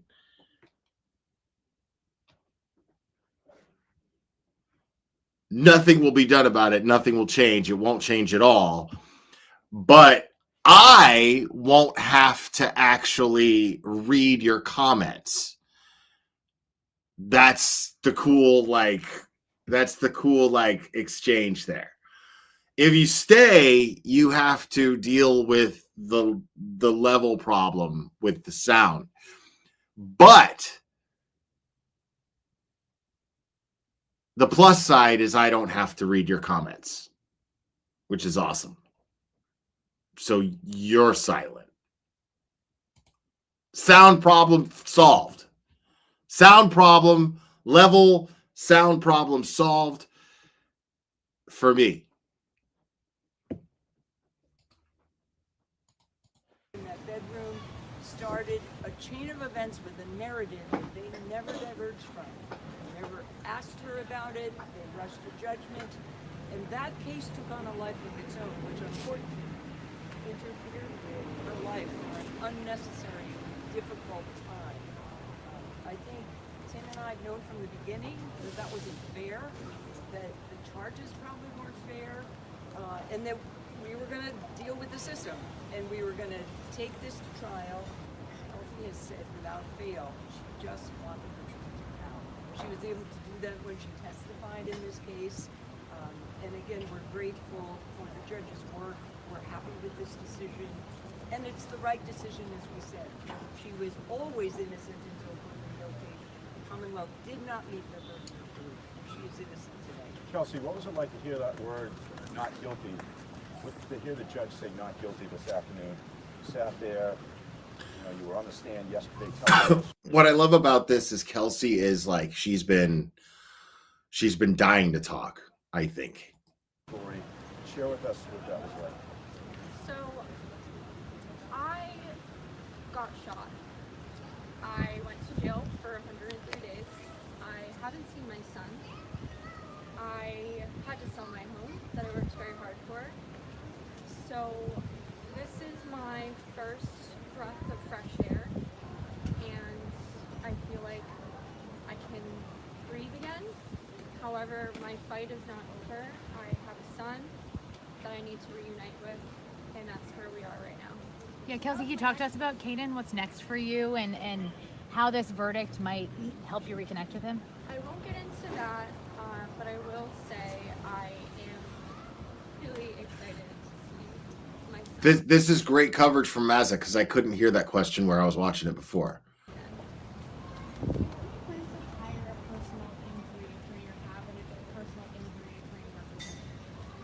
I will also not get into that. Yeah, today we're celebrating this verdict. Yeah, And that's I'm what we're focused on today.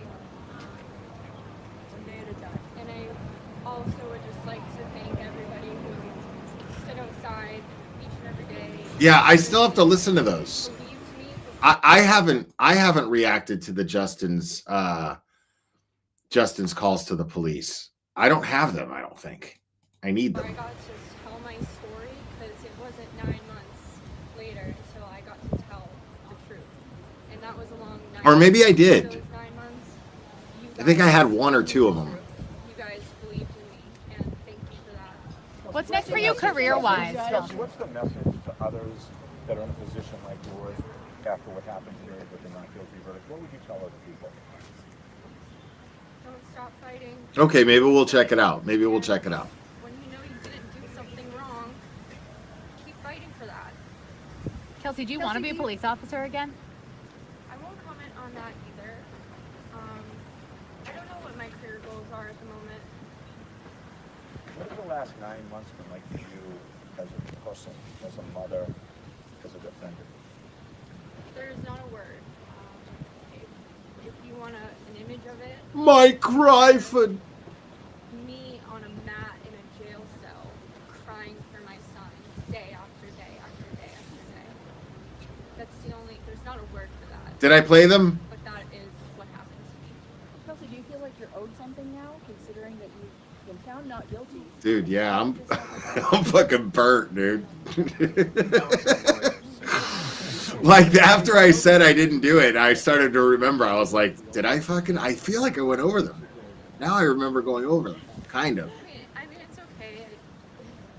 He had to go through all the evidence, and it was a lot.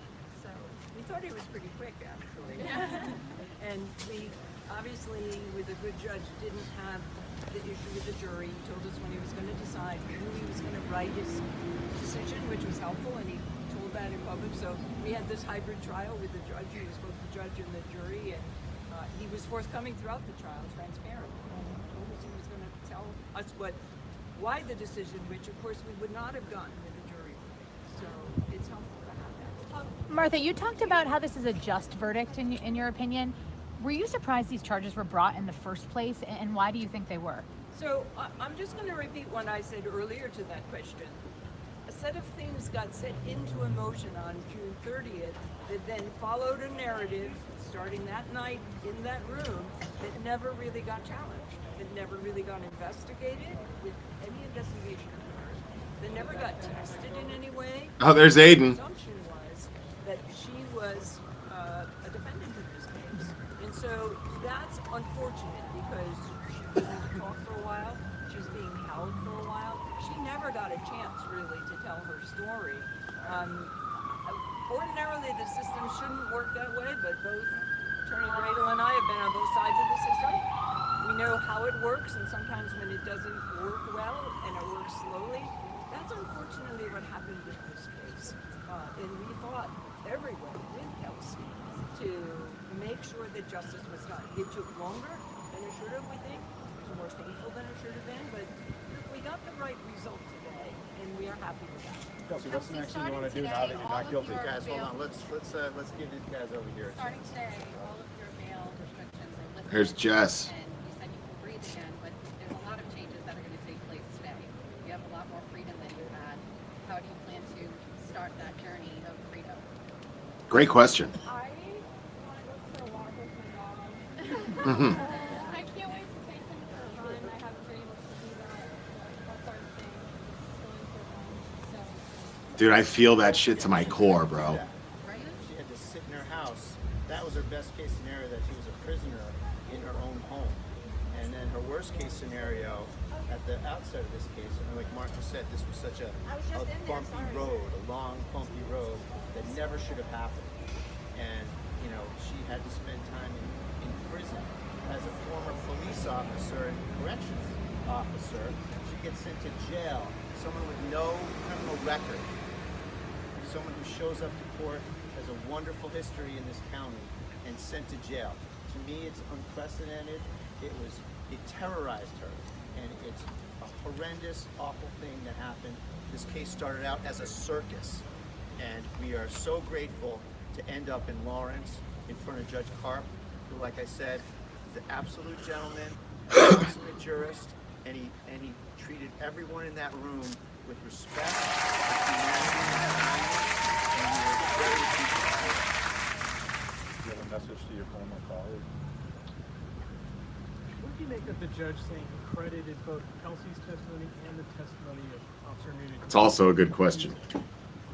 Well, Charlie, you know, he's the fact finder. He's got to make the sausage in the back room. You know, he's got to think about everything, and you know, it's a tough job for Make the sausage in the back room. Really. But I mean, you know, Kelsey has said to you guys every time we're out here, I can't wait to get to the truth. I can't wait for the truth to come out. And finally, she got her chance, and she told the truth, and she put herself out there. The one person in the whole room that didn't have to testify. She's the one that got up there, put herself out there, and told the truth. And the judge, I think, treated her wonderfully. He was very humane and kind, and listened attentively to not only her, but to everybody in the case. And we're grateful for that. And I'll just add two things to that. First of all, people can believe they're telling the truth when they're mistaken, so they can appear to be credible but be wrong. And when a defendant like this is credible, I think as Tim said in his opening and his closing, that creates reasonable doubt.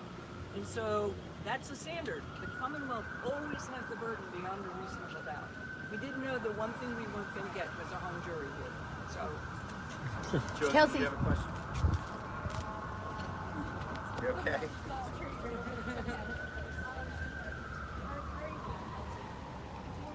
I feel relieved. I was eager to do this. Oh, that's the Law Girls. I said from day one, the truth will come out. And it did. Kelsey, forgive me if this is doubling up, but you testified that 2 weeks is an eternity for any mom, and the judge seemed, and even the prosecutor seemed to connect with that. What's 9 months been like? It's not a word. It's not a word. It's the most devastating thing that you can do to a new mom. And hopefully changes will be made where a new mom or anyone will never have to go through something like this. We've talked about that, and we're going to talk about that with legislators. What kind of a system is it that somebody can walk into court, fill out a piece of paper, and in 15 minutes, take someone's baby away, take a mom. Take someone's life away. It's just an incredible thing, and it shouldn't happen. And we're going to work on some reforms of that statute. Tim, how much impact do you think it had that complainant had connections, friends within the law enforcement community? Maybe you can't be just anybody coming to the county. To be determined, Michael. To be determined. We have some other investigations to work on. Man, Tim's so fucking cool, dude. Like, and he calls people by name who he knows. You know what I mean? Like, he's just so kind. Like, and like he's like really like that. You know what I mean? Like, he's like really like that. Like, he's just a really, really cool, sweet guy. We're going to leave no stone unturned, and we're going to find out exactly how and why this happened, who's responsible, and we're not stopping here.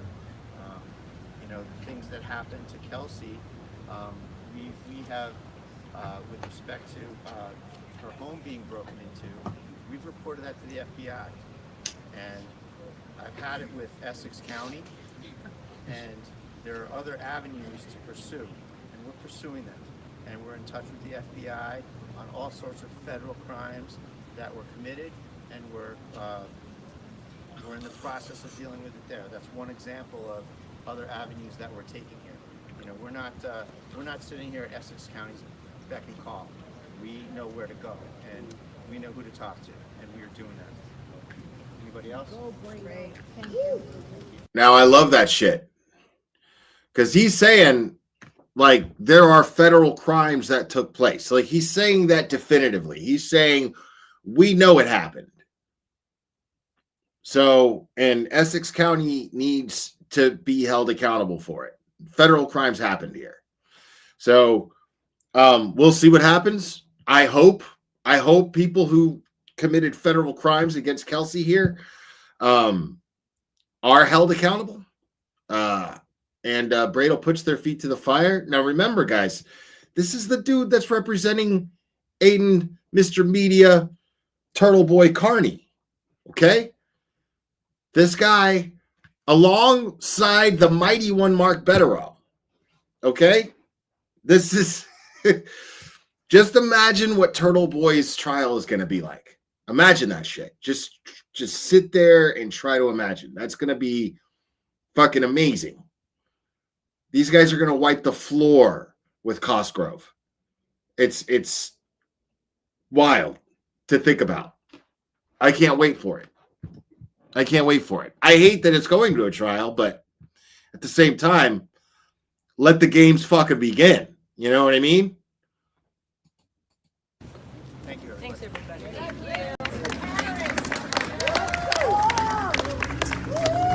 Oh, yeah, we got to give them the applause, too. There we go.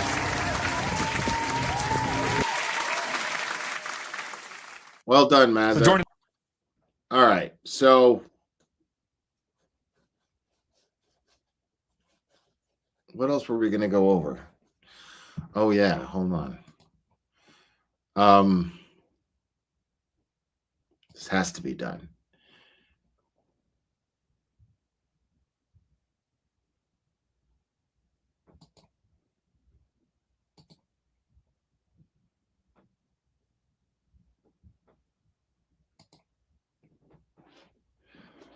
All right.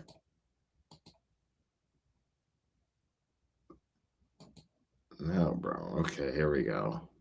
How can I make this bigger? Oh man. Oh, I can't make it bigger. That's annoying. It's really annoying. I can't do that.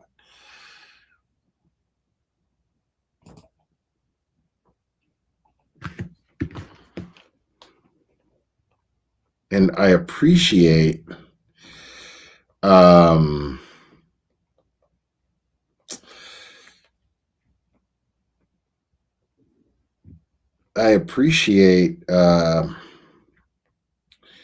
person who sent this to me. I just have to that would be Tracy. Thank you for that. Okay, here we go. Hold on.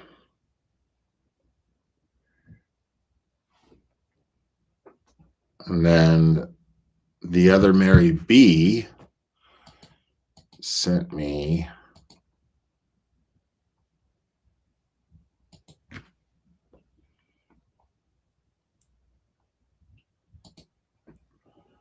let's see. No, that's not it. Here we go.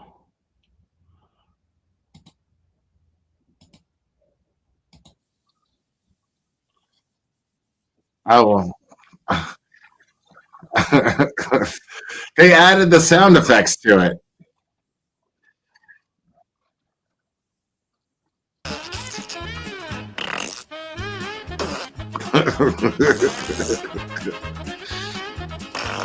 I can't full screen this either. I don't think I can. I don't. Wow. A lot of farting. Liz88 gifted a membership. Thank you so much.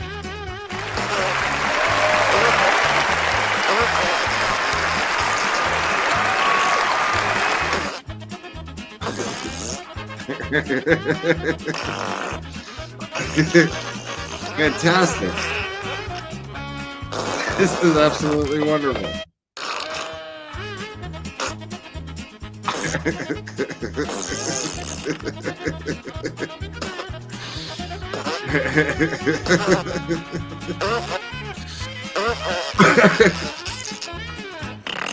No, I didn't. I didn't see that. Did Ricada do that? Did Ricada go over that? I did not see that. Okay, let me see real quick. See if I can find that. I'll try to find it.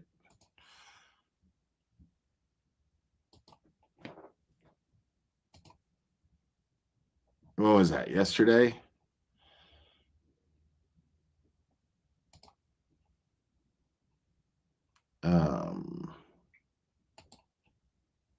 Or was it today?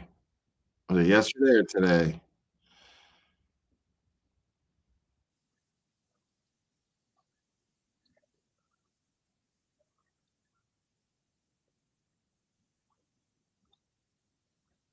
Oh, here we go.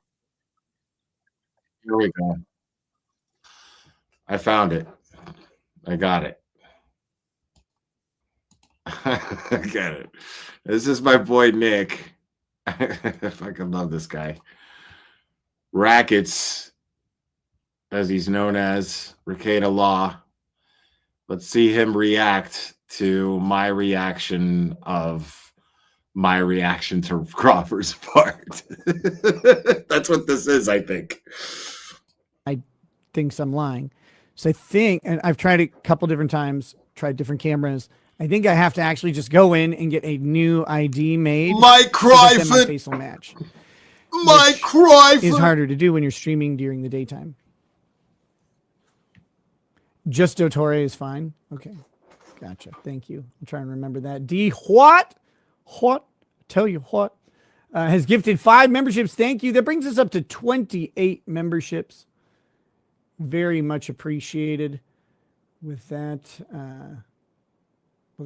oh wait, I canceled that. It's all wrong. I changed the order of these things. So I wasn't ready.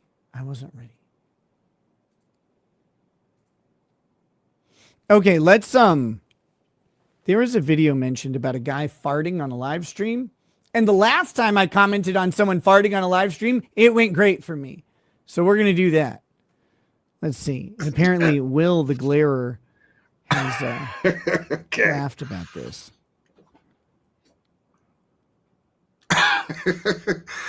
Okay.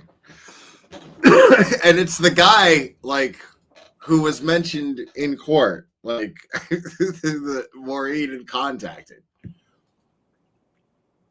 Sound effect. Crawford fucking farted on the goddamn. Damn it! Shut up. Wait, I'm not ready yet. Okay, here we go. I have not seen this yet. So this is shamefully pillaged content from The Glarer. This is about a guy named Michael Crawford. I don't know anything about Michael Crawford. I've never even heard of his name. Like, I've never heard of his name. Is there any like background information I need to know before I listen to this wet skin flapper? Why are we not talking about me? Did you see the 14 people I had at my failing Rippaverse booth? That made MegaCon a success. Hibbity jibbity. I have all-star lawyers, so Mike don't forget Cryfer, no talking what's up, trash. Danny? Okay. Sounds good.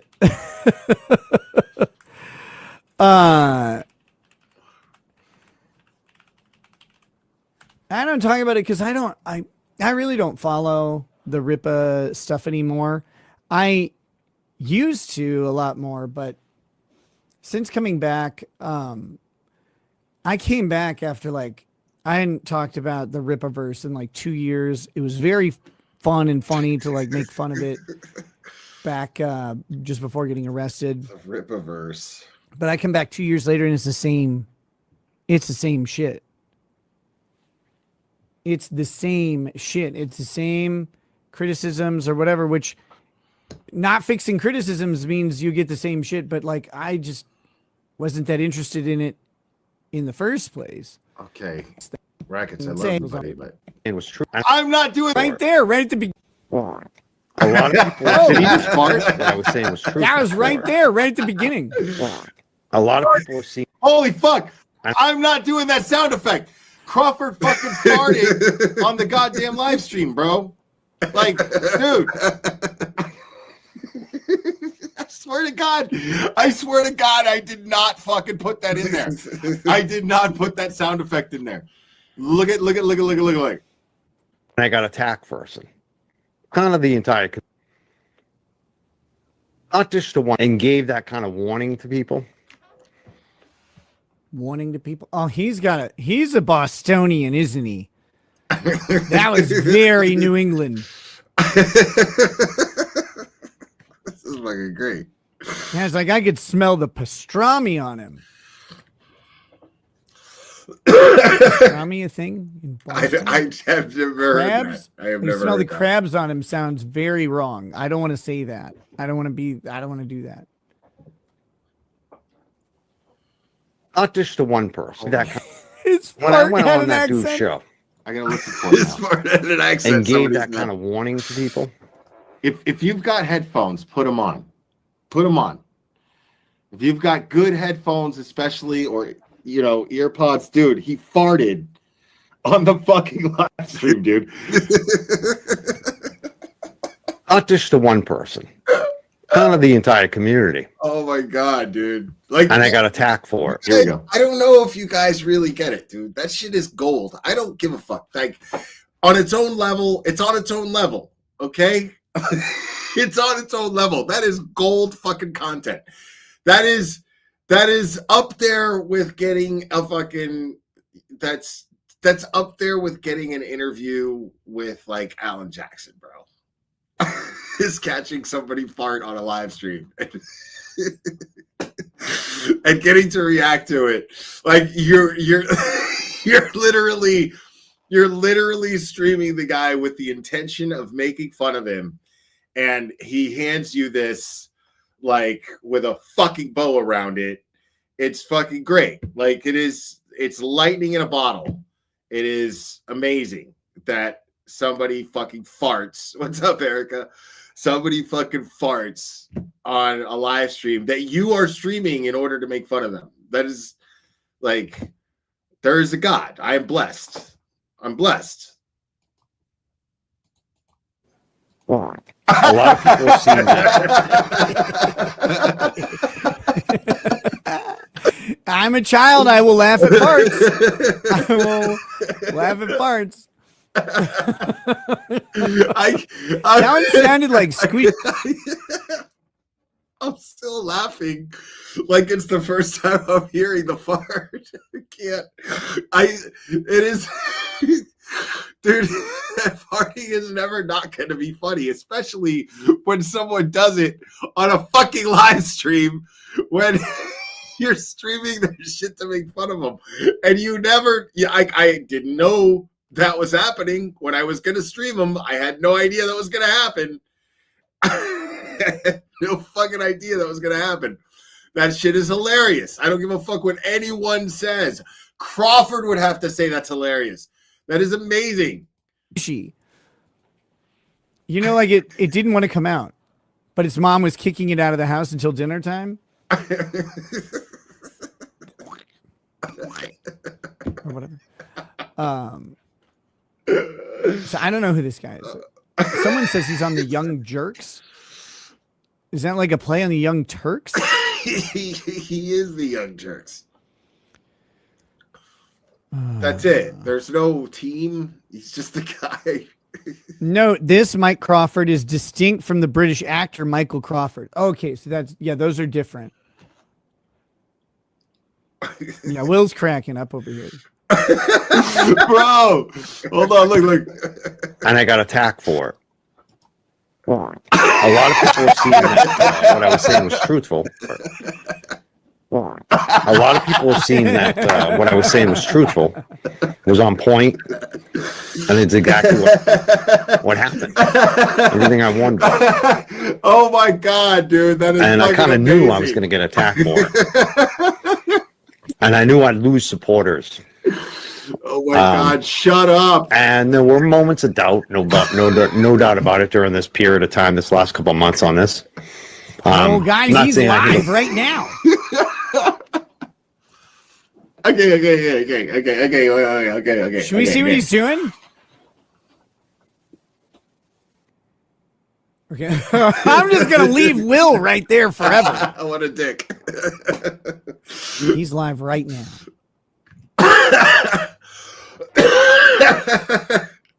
Oh my god, that was fucking great. I'm never ever like gonna not find Crawford farting on that live stream funny, dude. Like that's always gonna be. And we're gonna wait. We're gonna wait until they come back. Casey has 143 people. That's cool. Good job. Not really. Look at right now is a super chat. Not really. Some super chats like, coming. The thing is I don't know because he doesn't know shit about Crawford. Like what makes a petty stream of Crawford great is like people who know who Crawford is and we're like, I fucking unsubscribe from that guy because I could totally see how fucking shitty this guy sucks. You know? So like he doesn't know him like that. You know what I mean? So like we could do the petty stream. I thought about like inviting him on for one of those, but he's not going to see why it's so funny, you know, like not really, you know, a fart. Anybody's going to find that funny. Like that's amazing. The dude farted on a fucking live stream, but he's not, you know, he's not cooking. You know what I mean? Like he's just crashing out over and over again on live streams. And then, you know, I'm going to have him on just to dredge up the old stuff. He hasn't been doing it lately, so there hasn't been any reason to do petty streams on Crawford, you know? So that's, I mean, You know what I mean? Like, I don't want to just bring Nick up here just to have him be an accomplice on picking on somebody, you know, like just to do it. That's shitty. Hey, thank you so much. Yes! You don't even know how much it helps us. It really does. Who's that? Helps keep the lights I on do the over Wii here. thing too. That's why I make Just fun of one person you need to help out, and it's me. Paul Lynch, $4.99. Thank you so much. Renee, Renee. FL11111. Yeah. Thanks for streaming, Mike. Thank you so much, Renee, for being here. And thank Thanks, you for Renee. the donation. Rose, thank you. Exactly. Rose says I love this chat. Thanks, Mike's mods and co-chatters. We do have the best It's chat nice and around. good. This is substantive. James I like it. Jackson was in the house through $4.99. What's up, James? We working over here. Now this is actually really fun, petty shit. It really is. But Crawford or Rackets doesn't know why. You know what I mean? He doesn't get it like we do. He doesn't see it like we do. Like, you know what I mean? He doesn't have the glasses on. He's got different glasses on. So he doesn't see it. But this shit is hilarious. Like, he just got super excited over James Jackson. And right there, I just had the urge to slow him down and play that reaction to James Jackson showing up in his chat over again. You see what I'm saying? Raggets doesn't have the foresight for that. He doesn't get it. He doesn't know. Crossed 4 trails today. I don't even know what that means. I crossed 4 trails. See? With dogs. Walking, not at the trail. I was on the trail. But we're streaming. What's up? Thank you, Isabel. And big thank you for What the Duck, one of our mods here who gifted 5 Young Jerks memberships. Thank you for being here. Thank you for supporting. Thank you for everything you do, What the Duck. From A to B4. Just be up in the pantry. Look at this. Maureen, a member of the community, was authentic on the stand today. I believe her. Stay strong, Maureen. You did great. Shout out to Mike, too. Thank you so much from A to B4. Jesus, dude. Like, the fucking slobber that accumulates in that guy's mouth is so audible. It's just so audible. Someone tell me Maureen why did. this matters. That's a funny thing. Tell me why this matters. The criticism of her that I saw, like I said, coming from these anti-Aiden people, I posted responses to that. And my response was Noonan's testimony. The question Bradle asked, his response, first denying that he knew anything. What did he say? He said, I don't remember. So is he I don't for recall. or against Kelsey? And then Is he neutral? said, What it's is it? possible. He changed his answer on the stand. He wavered. And then he offered a defense because she did, right? What did Maureen do when she faced the pushback from the DA's office? She stood strong. Maureen crushed him. Maureen versus Noonan, it's not even a question. Maureen came off way more credible than Noonan. And I think Kelsey Fitzsimmons did too after. It's just, this has been a good day He's pro for the Kelsey, defense. I okay. still don't trust this judge. Hey, what's I up, still Jess? don't He's trust the against bench her? trial. Hey, great coverage today, Jess. Awesome shit. Seriously. Amazing. Let's give Jess.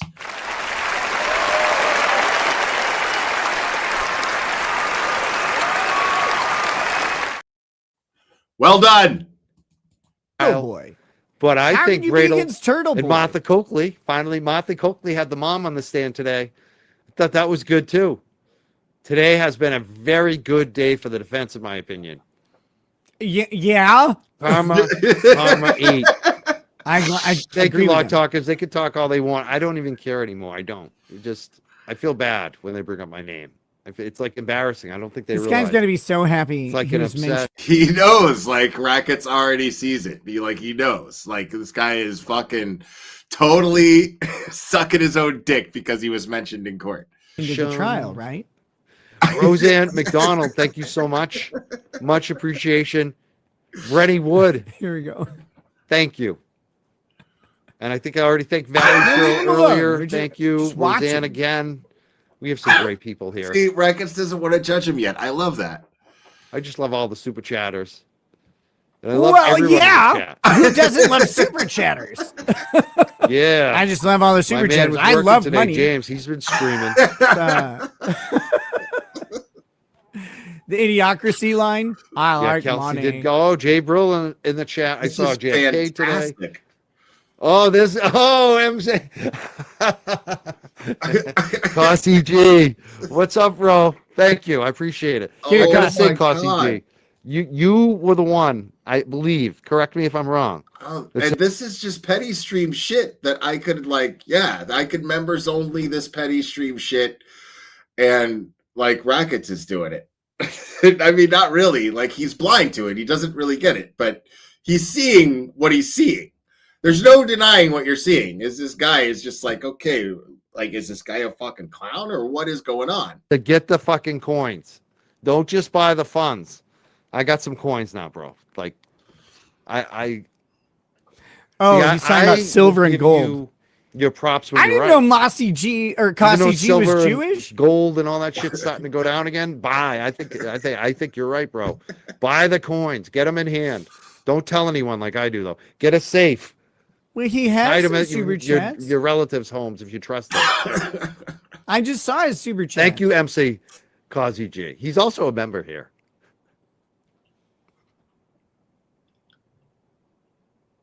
Cossy. Oh God, I hate you guys. Rackets chat is fucking hilarious too. I never wanted to be famous. There are a lot, but I kind of have a little niche fame with like I don't know how many millions of views do we have on YouTube and Facebook. How many? I know it was at least over 15 or 20 million. Tell him I on YouTube appreciate at it, least. Jessica. That's pretty Something cool. like that. I'm grateful. It's crazy. It's crazy. It's wild. It's not like selling 15 or 20 million movie tickets or Nope. CDs back in the day, but Not the same. It is a number. It Not is a even- number. It is a number. It's fucking weird. So there's 11. I thought I was going to peak in high school when I won that title, the Timberlane. That was supposed to be my peak. That it Or when I was. at AIG. Or when I booked the I thought it Hempfest. was elementary school. Well, when is your peak? That's Like, the one when- time I got a little stick in a little head. When is it? I gotta say. He got a little head. But it was also a lot of shit going on back then. Too. He just said he got a. That was the Same time he got a old little. shit. head. When people try to ride on your. I'm rethinking it now. I might just reach out to Rackets for a petty stream. I just might. Hotels and get all weird. Okay. Haters mean you're doing your job. They do. It depends who hates you too, and why they hate you. That's a big one. Why do they? That's always the question. Why do people hate anybody? Like I really did nothing wrong. I just except I called out shit. I was too vocal. Like I did. I identify with this guy. I did nothing I wrong. picked a side. It's not. I don't want to focus on that shit today. Who does? So that's one of the reasons I didn't go. Another reason I had a list of reasons I should go see Kelsey, go to the trial, and reasons not. What was Number your one list? was the dog walks. What was your list? But another reason was I didn't want to create any. I wanna drama, know. especially during the trial. It's one Oh, thing. don't if worry, it's Stacey before the Q, I'm not trial, gonna keep during the listening to him. pre-trial hearings, and I had no drama. Yeah, he's already getting Jessica bored. Machado and I sat right next to each other, or stood next to each other. We sat in the same I'm row about actually done. too. I'm as well, about done. in court. We I'm had right no at the end of beef, this. No issue. Right. His chat's But already I like, just who the didn't fuck wanna is this take the guy? chance with the heightened.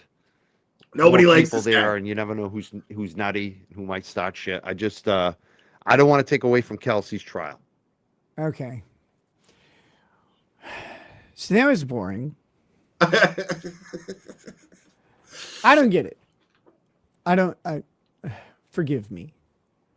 Forgive me. There's a true crime and law have intersected, right, in the past couple years. It's now they're the same thing. Law, streaming, or whatever is just true crime. It's just like a subset of true crime. So that's got its own benefits and travails, whatever.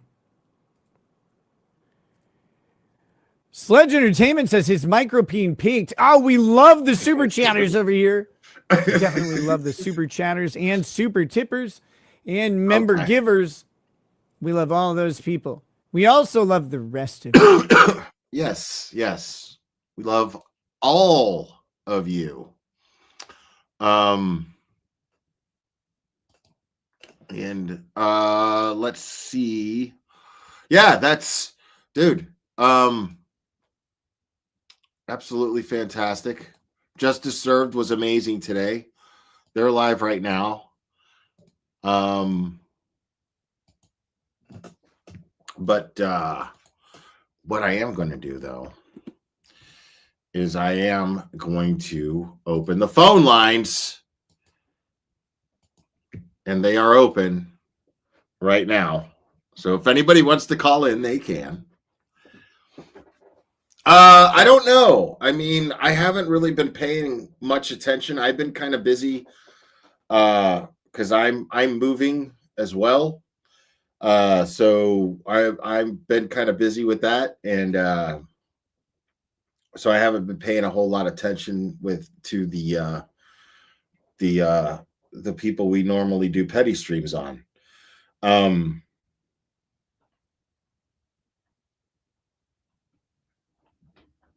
At the end of her live this AM, no, I did not see Jess's questions at the end of her live this AM.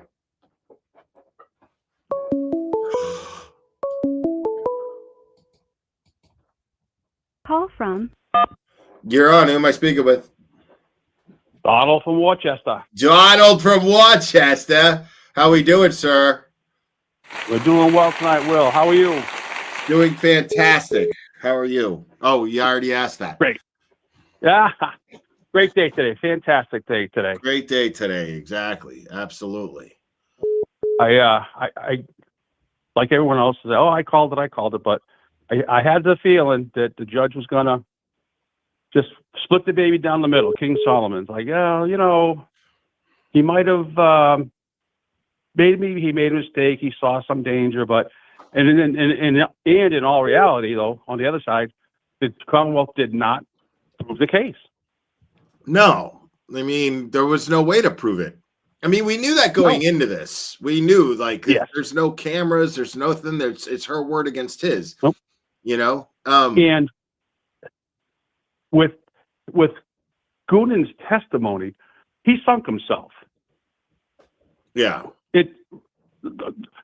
Tap and rack and Weaver stands and this kid. Come on, really? Right. You're in front of a judge, not the jury. Get rid of the script.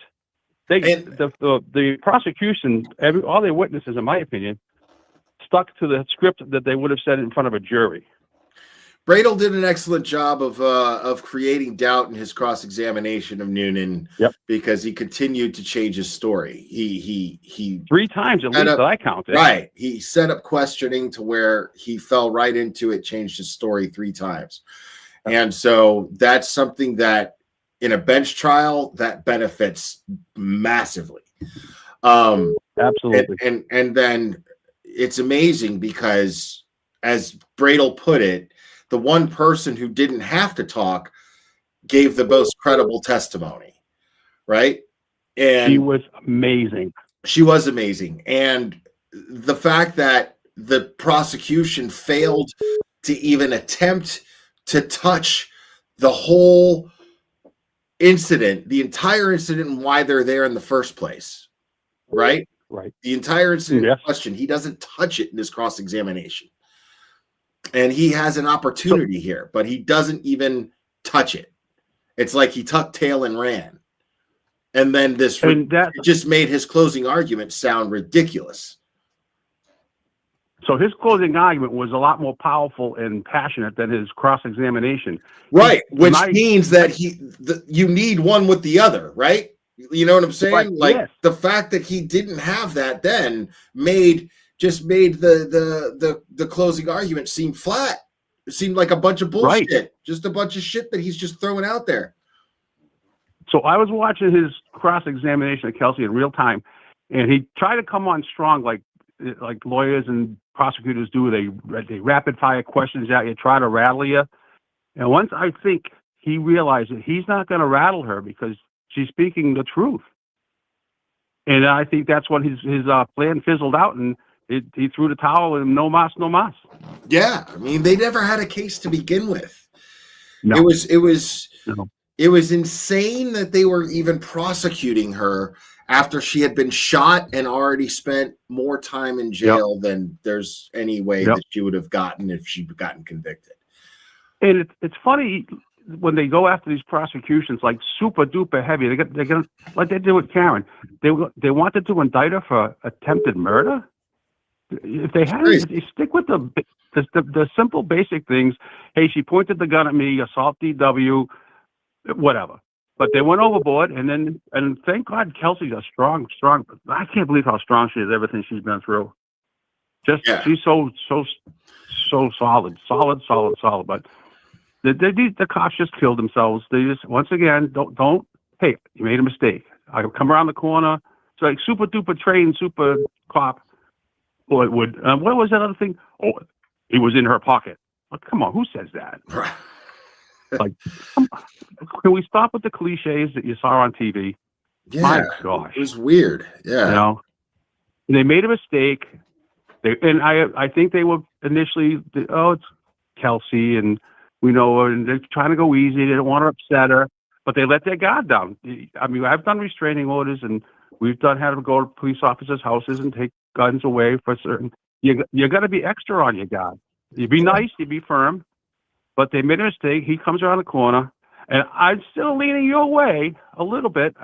Not so much now because I think Goonan's an asshole now, but that he said, "Oh crap, don't kill you," because he did say, Kelsey, no," not like drop the gun, didn't yell gun, so everyone else could be warned there was a gun upstairs, and he may have taken that shot just to disarm her.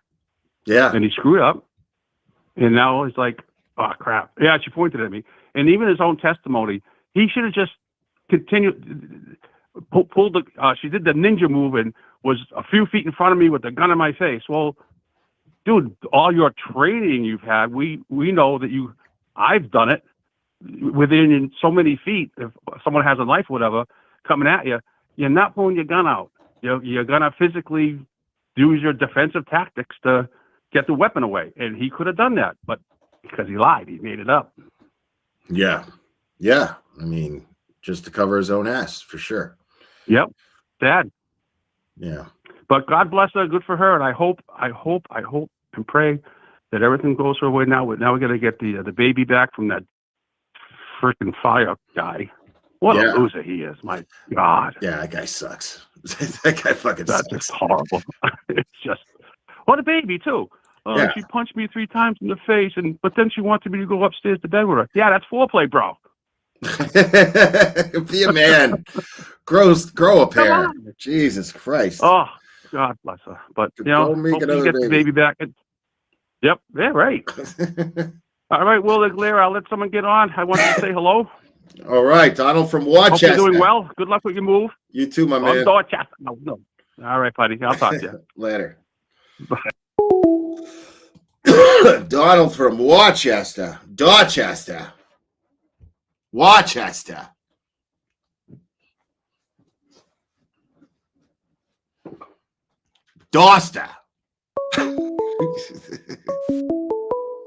Uh-oh. Call from. You're on. Who am I speaking with? Hi, Will. It's Crazy Brazilian. Crazy Brazilian lady. What's up? Nothing much. How's everything? It's going well. How are you? I'm good. I'm very happy for Kelsey tonight. Yes. So am I. Very, very happy. She probably feel like 1,000 pounds lighter. Yeah. The way she said it is like, this is the first time I felt a breath of fresh air. You know. I know. I'm glad, and I hope she, at the end of all this, and when she gets her baby back, she take a picture and give her middle finger to Justin, Alain, whatever that name is. Justin asshole. Yep. Not much. Justin asshole. Oh. Did you see what I did there? Yes, I did. And another thing, okay, can I be a little petty? No, not here. This is not the place to be petty. Did you watch Jess Machado today after the court when they went to interview? I wasn't watching her channel. I clicked on her for a second, gave it a like, and then I watched something else. I was switching to a lot of different channels. What happened? She got Jay Brill coming up to Kelsey. Oh, really? Okay. Congratulations. And she did not even lodge him in. And she what? She did not even realize he was there. Oh, wow. She acted like he wasn't even there? Wow. Oh, did we lose you? Oh, we lost. No, sorry. Oh, there you are. No. And then she did not even acknowledge him. I mean, the thing is Jay Brill, it's like, unless you've already been exposed to the Matrix, then you can't see him. I know. But that was priceless. That was Right. so good. I bet he did post that video. Yeah. So yeah, man, big fight for Caden going forward. I know. I'm so happy for her. I tear up when I saw her hugging her daddy. Yeah. Oh, that was so beautiful. Yeah, man, it was great. Okie dokie. All right, Gracie, Brazilian lady. Okay. Have We a good love night. you. Bye. You too. Bye. Love you too. Bye. Gracie, Brazilian lady. That boy does need his mama, man. Call from. You're on. Who am I speaking with? Hey, Will. It's Diane. How are you? Doing well, Diane. How are you? I'm good. It's good to hear your voice. You too. I just wanted to, of course, have an opportunity to open the lines, and I'm just coming back from taking my dog out for a little walk on the beach. Okay. Yeah, love doing that. And I just wanted to say that I'm really going to miss your stage. But I'm really happy. I mean, it might still be. I might make it identical. Who knows? It might just be. I might just duplicate it in a new location. Who knows? I don't know. But I think I'm going to have more space to work with, and I'm going to. There's going to be. Definitely going to be more of a stage for sure. No, coming from you, I believe it'll be an upgrade. Most definitely, I think. Yeah, I know. I started watching you. The first time I ever even got on YouTube, I didn't know what the hell it was, but when it was the Karen Reed trial, and I was like, I don't know where to watch this on YouTube. I don't even know anything about YouTube. I don't know about creators, and you were my first. So I said, I'll randomly pick this guy, and then I was hooked. And you have brought a lot of joy to a lot of people. You're a good guy. Well, thanks. Appreciate that, Diane. Yeah, you really, you're funny as hell. And I am super happy about today because here we were in another situation of someone's life that was just so ruined. Massachusetts sucks, man. And I'm from Massachusetts. Ugh. Yeah, I mean, I'm fascinated by it at this point. Like, I am so invested that I'm just like, holy shit! Like, there's always something. It's crazy. It's crazy. Yeah, it's like you can't, like we say, it's like you can't make this shit up. It's like people are out of their minds. I can't wait for Aiden to get through this shit that he's going through. You know? Yeah. Like. Yeah. That's enough travesty. That's a bunch of bullshit. And how great for Aiden. Even, I mean, this is obviously for the obvious reasons. This is a big win for Kelsey. Of course, this is Kelsey's day, but this is also in a way, in another degree, a win for Aiden because this is his attorney. His attorney gets this win. It's boosting confidence. Another day at work, baby. That's what he says. He's going to work for Aiden. He's teamed up with the mighty one, Mark Betterow. I mean, he can't lose, baby. He can't lose. No, he can't. Nope. And he's not gonna. And I'll tell you, the shit that guy takes, man, wow. I mean, He's bulletproof, that boy. And he's just that much more credible in my eyes. I couldn't live with it. I could never do what you guys do. As much as I'm a talker and I could love to sit and chat with people, but damn, I couldn't do it. But he stands up for it. You stand up for it. Love watching Mazza taking care of Kelsey. I mean, you guys are stallions, all of you. And it's been a real pleasure to watch you all. You know Mazza's a stallion, boy. You know he is, man. Oh. Man, man. He's a big one. He's kind guy, just no agenda, but just see the truth and just be a good guy. You know what I mean? It's like he's like refreshing. Yeah. Mazza's heart is just like the biggest that I know, man. He's just he's just a good dude, you know. And you know, and he keeps it real with you. You know what I mean? He's a good, solid dude, man. Yeah, I mean, like I said, I only watch a few people. I can't get all caught up in. Oh God, I'd be on YouTube all goddamn day long, and I can't be doing that. But you're a bunch of, there's a good handful of you that are just truly great people, and I'm so glad I stumbled upon it, and loved watching Melanie Little cover Kelsey. She's got a heart of gold too, and she's so real, and she's so bright and smart, and empathetic. She's been a joy, honestly. Yeah, Melanie has been amazing, man.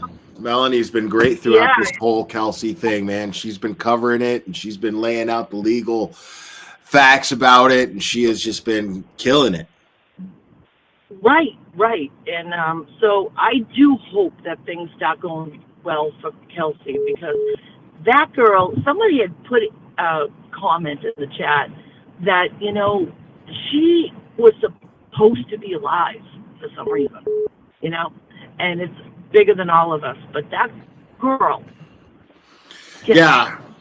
And I got a lot of guests lined up already. I'm still, there's still folks I got to reach out to, but so far I got, one maybe and all the rest yeses, so I got a lot of friendly faces, familiar faces that are going to be joining us so far. And for the 12-hour celebration of Kelsey being acquitted of this bullshit and taking the next step forward. Look at what you did. Maybe about a month ago, you just pulled it out of your ass. You're like, you know what? I'm just going to raise money for TV. Yeah, man. And you just did it on a whim. Next thing you know, you got 10K going on for him, and it was that was effortless. So imagine all the people that want to be on your show, and the ones that can't, maybe they just can't make it. But you're a producer. Well, the thing is, man, this is a great community, is what it is. That's what it boils down to. And there's a lot of good people, a lot of good law tubers, a lot of good just creators who are doing this for the right reasons, because they care. They look at it like, I like to be able to do this, and I like to be able to make money doing this, but I also, what's better than making money doing something that you care about and something that you're passionate about? You know what I mean? And so, there's a lot of really good-hearted creators out there who do this for the right reasons, and when we don't mind pulling together. And obviously people are following all of us and watching all of us because they're in this for the right reasons. So, they we all like to come together, and we like to really put forth our energy to helping somebody from time to time as best as we can, because it just makes us all feel good to do it, Yeah, and you make your audience feel good about it too. I'm not gonna lie. But I will say this, all right, and then I'll let somebody else call in because they're probably all like, Jesus Christ, who's this freaking girl going on and on and on. But I am going to just say this. I died okay, when I saw Jay Brill at the back of the courtroom and they kind of, panned on his face, and I just thought, oh my God.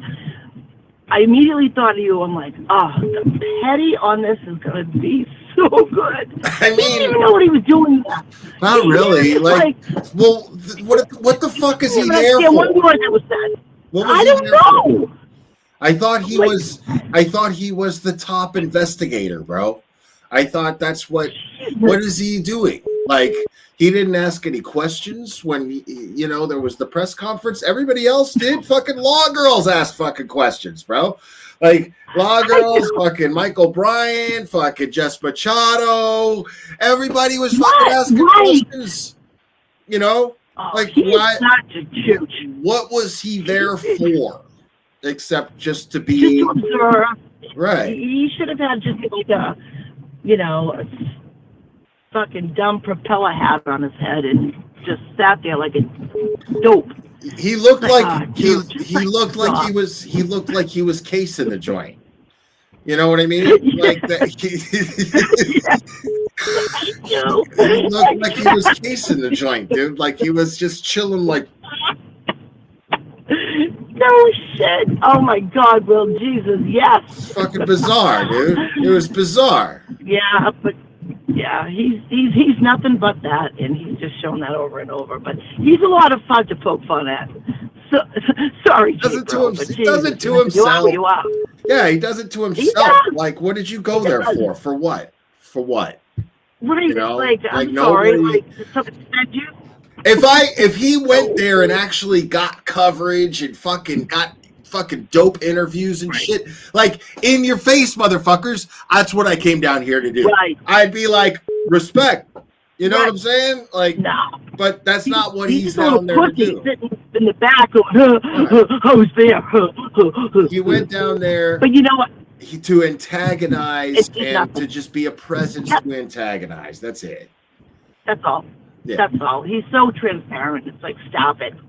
Right. And you know what I will say? Jess Machado, she has great questions. She did a little stream after. She always asks great questions. And she knows how to talk to the people. She does. She really does. Like, she can be controversial, whatever, but I like her. Yeah, I like her. I think she, she puts her money where her mouth is, and she knows how to present. So good for her. Yeah. Like, I just cheer. I cheer when I see like the hate, because people like Jess, these are the things that I can like relate to, like Jess and like Aiden, and like when there's hate, like it's funny as fuck. Like you guys like don't understand. We love that shit. Yeah. Oh my God, Will, and that's what I love about you, because you do relish it, and I fucking love it. When I hear you, like, go ahead, keep going, because this is what I'm about. You just love it, and I love it for you, and I love it too. And I'm like, yes, get him. Yeah, that's just funny. They're just all like. And that's the thing is, like, what are you gonna say? What are you gonna say to Jess and Aiden? What are you gonna say to them? You know what I'm saying? Like they're down there. They're legit fucking journalists. They're live tweeting on everything that they're seeing. They understand everything. They're keeping their audience informed. So when there's nothing left to inform, they entertain. That's it. Like, what is the hard thing to understand about that? This is what we all do. You know what I'm saying? Like, to a certain degree. Now they actually write. They actually live tweet from the courtroom. They get down there and get it done. But I'm saying, in the sense that what we all do is, when there's updates and there's things to talk about, we talk about them. We give, when there's nothing else to talk about, we have an unspoken obligation to our audience, to where we want to keep hanging out with them. We want to, like, so we're chilling. This is what's on my mind. If you guys want to fucking hang out and watch, then hang out and watch. That's what we do. Right. You know what I'm It's saying? constructive, it's pointed, it's like they get answers, it gives something more to talk about. They have a presence and they have a point as to what the hell they're doing. And that's what we want to hear. I know that's what I want to hear. I just love the way they can ask the questions and because that's what I'm saying is people are like, oh, they're just drama now, and it's like, well, no, it's like yeah, it's good drama sometimes, but let's get to the point of the matter too. if we all some of us that like whine and bitch about these people so much, then they wouldn't have this extra content to go over when there's nothing significant or updates to go over as far as these cases go. You know what I'm saying? Like that's if you didn't whine and bitch so much, you wouldn't give us content to fucking go over and laugh at. You know, like absolutely, and you know, and people just don't know that they don't know. You know what I mean? Right. Like they just have no idea. Right. They don't even know what they're even here for. And you know, we've got the good people like you guys that just know how to work it and make us happy. All your viewers and all your members. Yeah, for real. Erica, go wash your ass, girl. Oh my God, Erica. God, I love her too. You know, she's been saying she's getting in the shower for the last 20 minutes.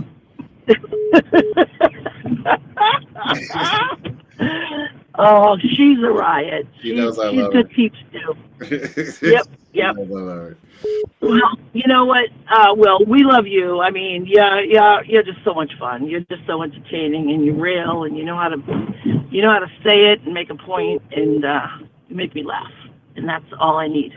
So, Rose, bro, I get that. You have done well. Thanks again. Thanks for taking my call, and enjoy your night. And I hope to talk to you again soon. All right. Well, thank you, Diane. Thank you for calling. Appreciate you. You're amazing. You're very welcome. All right. You are too, Will. Take care. Bye-bye. Bye. Call from Nick. You're on. Who am I speaking with? Oh, my God. Y'all are going to have to hold on a second. This is going to ring for a second, so you're going to have to just kind of wait.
All right.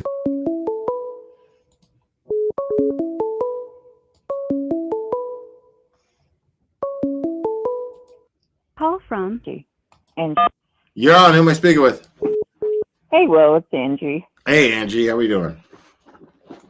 I'm good. I am so happy for Kelsey. Yeah, me too. So happy. Very happy for I was nervous. Yeah, I mean, yeah, the judge started off going, this is one of the hardest things I've ever had to do. Oh, what? You know? Right. Yeah, freaked me out for a second. Yeah, well, that and the last case that Melanie covered, the one in Georgia, Edric Faust, like after that verdict and it coming back guilty, I was like, I just had this pit in my stomach. I'm like, we cannot have another guilty. And thank God we didn't. Yeah. No, this is great. This is a great day for the folks of Massachusetts, and especially for Kelsey, for Tim Bradle, for Courtney Healy, Martha. I mean, yeah, it's just for Kelsey's family. and for Kelsey's baby. It's a step forward to her being able to see Caden. So Yeah, and it's a chance for Noonan and the alien to, you know, go fuck themselves. Justin, asshole. Guy sucks. Justin, asshole. You suck. Yeah. And the fact that Mazza was sitting right next to Noonan, like that picture. Have you seen that picture? Oh, yeah, I showed it earlier. It was great. He was like, it's fantastic. I wonder if that was like right as the verdict was like as he was announcing she was not guilty, because the look on Maz's face, like you could tell. Huh? No, Jane Macaluso gifted a membership. Thank you, Jane Macaluso. Appreciate you. But yeah, it looked like it was right as the verdict was coming in, because you could tell Mazza just wanted to smile. The judge said don't react, so he was probably holding it in like as Mazza was as he totally possibly could. Yeah, he was trying not to celebrate, and how awkward to have to like be right next to Noonan doing it, you know? Right. Like, that shit was. I can't wait till Saturday till I have Mazza on to talk about that. It's gonna be fun. Yeah. We'll have a really good time. Yeah, I think the last time we talked, I told you that I started doing live streams on my channel. Did I tell you that? Oh, I think maybe you did. Yes. I did a fundraiser for Kelsey and Aiden a couple weeks ago. Oh, right and on. It went pretty good. Like we raised like about $600 for right on to split between the two of them. Yeah, and I had Britt Happens and Common Sense Lauren, Common Sense Investigator. Okay. On there, it ended up being a ladies' night because all the guys that I invited like didn't come, but it's okay. It turned out really good the way it turned out. So yeah, hell yeah, dude. Yeah, man. All those all the fundraisers like they're helpful. You know what I mean? Every fundraiser is helpful. Every single one. Like, it's fucking amazing that anybody is taking the time to like Maz's fundraisers. He's been doing them like he's just been pumping them out. You know what I mean? Mm-hmm. Common Sense Investigator, she's been pumping them out. Like, it's great. So I gotta throw my hat in the ring here and do one of mine for them, for Kelsey as well. So yeah, because the fight's definitely not over, but I think this, like, either way, I think with everything that came out in this trial, Kelsey was going to have a leg up going into family court, but I think her being found not guilty just boosts her, like, to the moon. Yeah, for sure. I mean, you know, it'll be interesting. I mean, I'm definitely going to follow the family court case. I just don't know how much I'm going to cover it. Right. Man, family court gets nasty, dude. A lot of mud gets slung, and I don't know, you know. But I will be following it. That's for sure. Yeah, hopefully, because I know at the last hearing that they had in family court where they had to bring her in from the jail, Michael Bryant was able to, I don't think he was able to live stream it, but he was able to record it and then post it later. So hopefully, like, the judge is open to doing that again. Yeah, right on, for sure. Yeah. So, well, I had to come outside because the kids were already bugging me because they saw that I was watching you and that I was trying to call you. So it's cold. But so I'm going to let you go. Yeah, go inside, get warm. Yeah, I hope you have a good day or the rest of your night. You too, Angie. Thanks for calling. Yeah, bye. All right.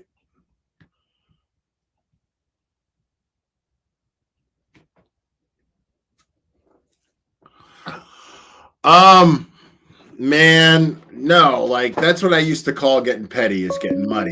I don't mind getting muddy from time to time. And I don't mind getting muddy from time to time, but Call from Anna. you're on. Who am I speaking with? Hey, this is Anna. How you doing? Doing well, Anna. How are you? Good. I had an observation from today. Okay. That little Jay Brill fellow was sitting there in the back. Yeah. Did he or did he not look like he was the next case up, and his public defender certainly was not showing up?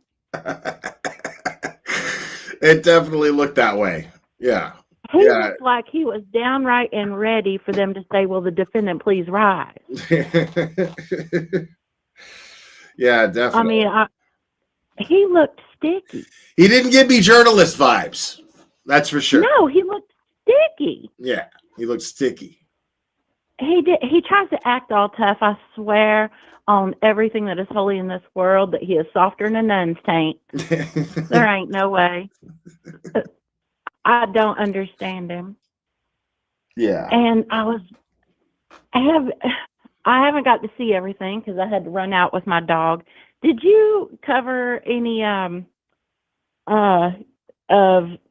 Cryford's reaction to his name being dropped in court? I did not. I have not even seen it. Oh, you absolutely must. The man's head is bigger than the methane cloud around his chair. It is truly something to behold. You have to watch that. And I definitely want to see it when you do. Yeah. You're gonna love it. Yeah. I mean, if there's petty, then I'll get petty, man. I just haven't had time. You know, I'm trying to. This stuff takes priority. It does. Like, there's a Kelsey trial. You know what I'm saying? So when I can go live, I'm going to talk about Kelsey's trial. You know, it's. And what? I mean, Tim Bradle, though, he looked like sunshine was about to explode out of his face when he was talking to Kelsey. Yeah. It was beautiful. I mean, he looked at her like that was his little girl. Yeah, Tim. I mean, he's been fighting for her for so long, you know, and yeah. I mean, this was a big day. This was a big win for them, man. That was fantastic.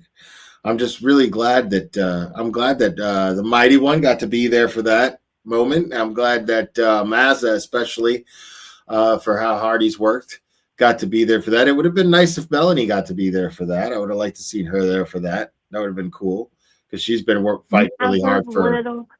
She's fighting real hard. Mazza's little grin sitting there next to that chump that shot her.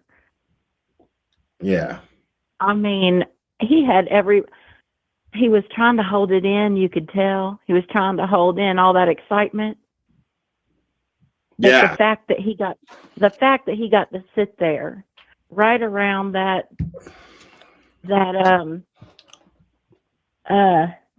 sphincter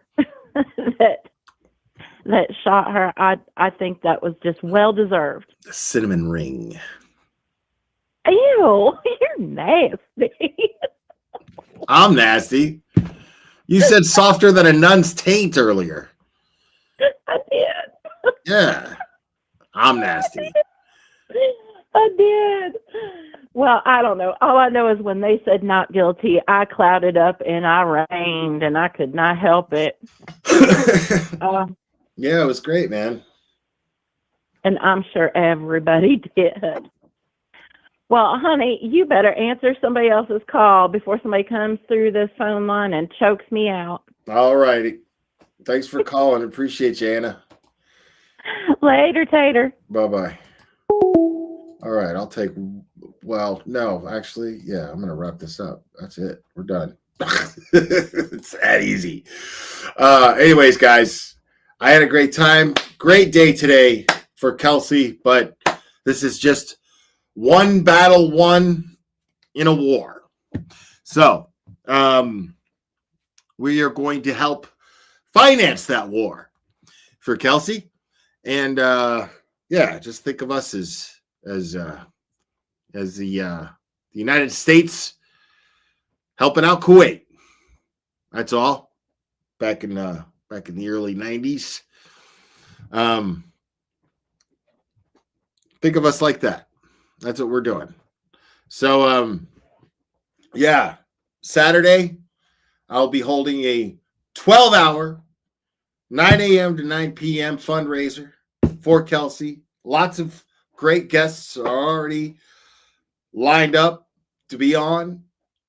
Got to reach out to some more people. Got a lot more people to invite. And so far, no no's. Everybody's, like I said, I only got one maybe. But all the rest are yeses. And the maybe is even leaning good. So we'll see. Anyways, guys, you guys are absolutely fantastic. I love you guys very much. Kelsey is free. It's a great day today. Remember, it only takes a second to stay safe. I love you guys very much. We will do this again very soon, my friends.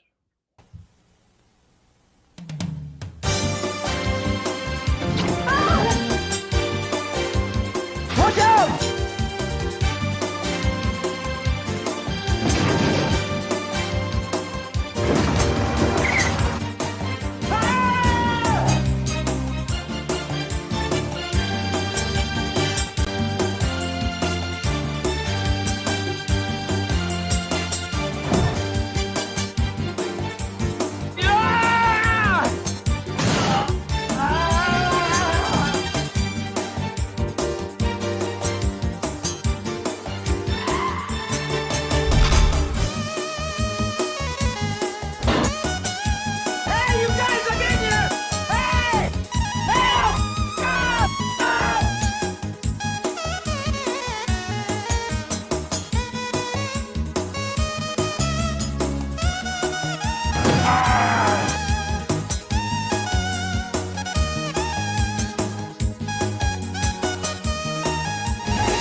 Today, being retarded means leading a full life.